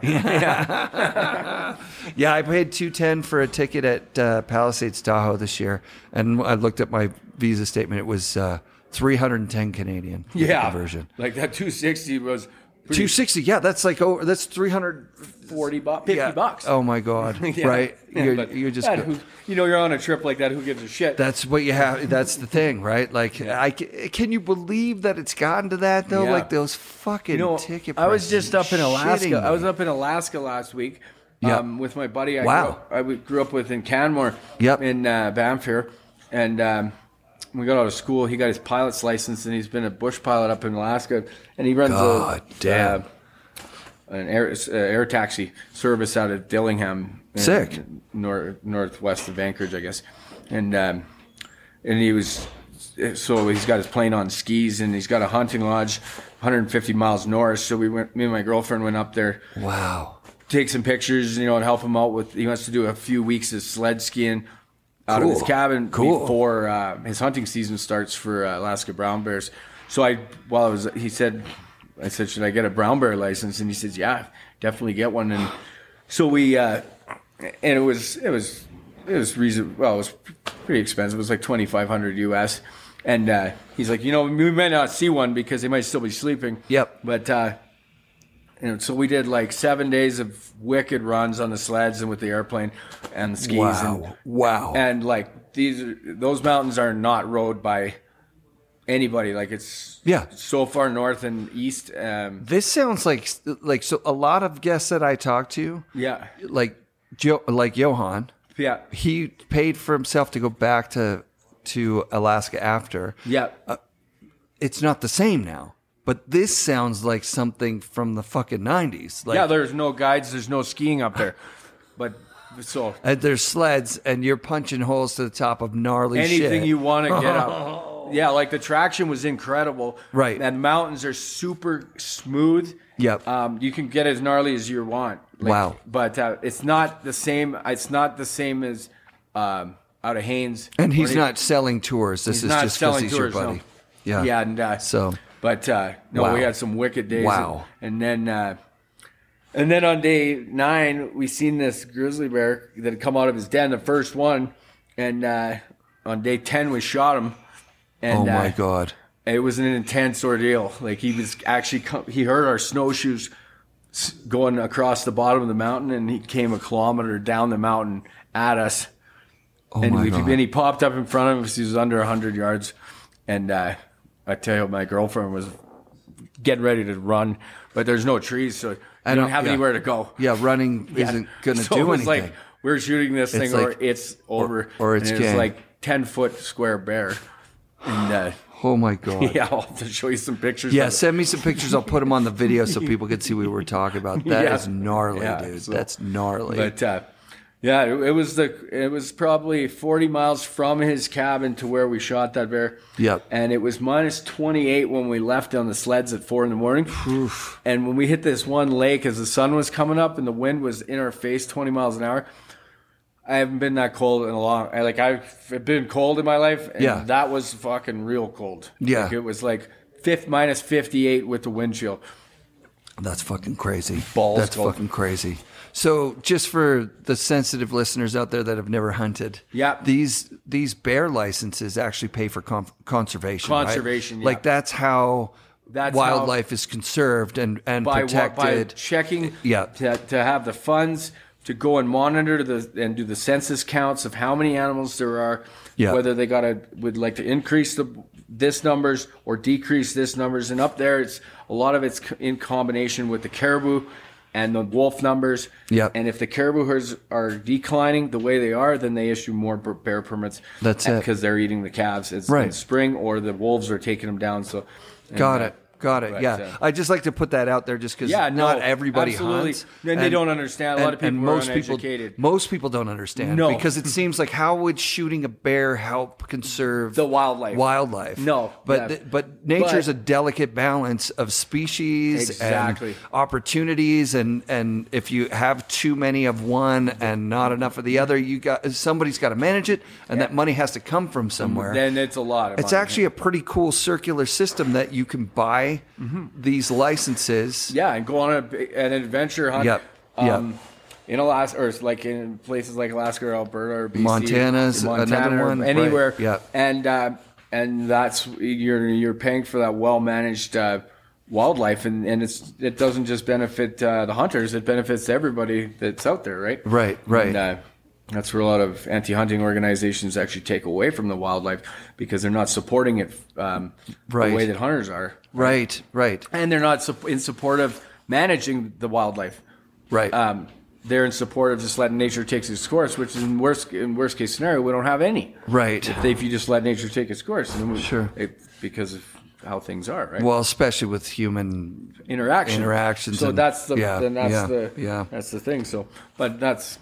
So did someone have a fucking license for the grizzly, or was that an emergency? I had the license for the grizzly. Fuck. So do you get was $2,500 US to get the license? Holy fuck. So do you get the bear? Yeah, I got the bear. I get the bear when it's got to go to a tannery, and it's got an export permit and CITES permit, and then they can send it to me. That is a fucking... And I'm going to get it life-size mounted, tearing into the side of a teepee inside my museum. I love it. I fucking love it. That's with so some natives awesome. inside going, oh, shit. Yeah. Unbelievable, dude. Yeah, that's fucking crazy. Yeah. That's crazy killer. Yeah. I mean, not what you expected, obviously, when you went up there. No. But No, he kind of... Because he had clients coming in after us, after we were there, but he's kind of was trying to fill that 2 weeks before the hunting season when he's getting his cabin ready to go and have some fun. Have a fucking old buddy come up. He's from the mountains, and he was a ski racer when we were growing up, and sick, and from Banff and Cameron, and he was always we've always hung out. And it's for a lot of snowboarders, for myself, I was never in anything else. We wouldn't have these. Like this thing to fall back on, right? So when you stop snowboarding, a lot of people get a desk job and just sit, and they're kind of like fucking get bummed. Yeah. But for all you guys from here, you still can interact with the outdoors. Yeah, through some form if you're still here. In a regular life. Exactly. Yeah. So it wasn't like you weren't just you didn't come to the mountains because of snowboarding. No. You snowboarded because you're from the mountains. From the mountains, yeah. I mean, my grandfather, I'm a third generation from the mountains. Wow. And I mean, my son is 4, so. Yeah. What did your father and what did the guy on the Buffalo think about snowboarding? Was he ever like, what the fuck are you doing? Yeah, no, I played hockey when I was younger, and then slowly, because of the ski hills, I had Fortress Mountain. I don't know if anybody's talked about Fortress Mountain. Yeah. First mountain. My house is in between Fortress and Nikiska. Oh, cool. And Fortress, I live closer to Fortress than anybody. Yeah. Like anybody that was going to Fortress had to go past my house. Sick. So I could just walk out on the road, and anybody going to Fortress would pick me up. That's so dope. And I did that for years, from when I was 12 years old. I could just walk out on the road and going that way, anybody, because the road closes south of our place for the winter. Yep. So nobody's going down there just for the day, typically. Right. They would all be going to Fortress, and that's a killer. Yeah, that's where I learned most of my moves in snowboarding, because it was always better snow. Yep. And lots of wind. Yep. Would load up these quarter pipes and features that we cut out, and just learned all kinds of, and learned a lot about avalanches and rocks too. Who were your guys that you rode with at Fortress? Be like Emery Stosur, Bob Covey, Eric Faubert, Kelly Skovanek. Dope. Anybody, and it was always free for the most part. Like a lot of my friends when they were 16, 17. We had ways around getting on that mountain for free, and the staff didn't give a shit either. and like just getting on a T-bar while it's moving this way, and fucking you're once you got over to the backside, then you could pretty much yo-yo a lot of shit. That's awesome. It was a really cool mountain, and I've since it's closed, I've only been up there. I haven't snowboarded up there. I've just gone up there hunting and stuff. And they're working on opening it again. Is somebody working on it? They're going to work on opening it until the fucking cows come home. That's all for fucking filming movies. Yeah, they're not going to fucking ever open it. Ever fucking open it. It's never going to open. But they've got a pretty good thing going on up there. If you watch any of those new Netflix series, they're all filmed up there. That like Lost in Space thing and all that. I don't know about that, but I know like Last of Us. Yep. The zombie show. Yeah. Cool. Another one is up at Fortress. Is Derek Height's company filming that stuff? Derek and Patterson were at the ranch. They film sometimes they film out of our ranch too. Yeah. Oh, sick. Yeah. So no way. Yeah, they filmed lots of stuff at the ranch. Okay, so this is what I want to get Derek to do, and he laughed about it, and I don't know how serious he was about it. I cannot believe no one's done this yet. What? I want to use one of their camera lifting drones. Yeah. To throw a chairlift on the bottom of it. Oh, yeah. And film one of those Red Bull kind of stunt things where, there's the fucking, all of a sudden you're in the middle of nowhere and the guy's on a chairlift. You're kind of following him thinking, okay, chairlift, I don't see any other chairlifts. And then all of a sudden it just goes up in the air to a fucking mountain way over there. Oh, yeah. And then it just drops us off and then films us on the way down. Just makes a little, like get a guy on it? Oh, fuck, 2 guys on it. You can lift that much? You can lift that much, no problem. Yeah, so I talked, I was like, do you have one that can lift that much? He's like, we sure do. I'm like, well, Why don't they do trips like that? Well, I guess it's fucking, it's like Transport Canada or something. Do they do it in the States? No, nowhere. Wouldn't that be cool? Okay, listen, no one's ever done it before. I'm saying like no human on Earth has sat on a chair that's attached to a drone that took them somewhere. Buddy's sitting at the bottom, flies you up there. Right. Dropped in that line. Yeah, drop me here. Could you imagine? Did you tell Andrew about this? No. Holy shit. We should do a 4-chair, and I want to be on it. The thing is, I want to be on the chair. You're on the chair. That's the thing. I want to be on the chair. I want to do the fucking That would open up a few new doors for... Would it not? Like if you don't have to, if you don't have to have one foot unbuckled, right? Yeah, exactly. Yeah, no, it's something that is real, and someone's going to do it in our lifetime. Jesus, someone's going to do it in the next couple of years. Get rid of helicopters altogether. Yeah, because if this is battery powered. You're zero gas emissions, and helicopters are fucking so expensive. Yeah, they are. These guys are building their drones. They're expensive drones, but they're not that expensive. But they can lift that much. They can definitely lift. Yeah, I'm not very tech savvy, so 2,000 pounds or something. He said he's got one that's 2,000 pounds. You have to have redundancy, so it needs to be able to lift twice that. Right. But just in case. The 2,000 pound one was like it's small, like this table size. And it could lift 2,000 pounds? Yeah, man. Really? Yeah. So why not? He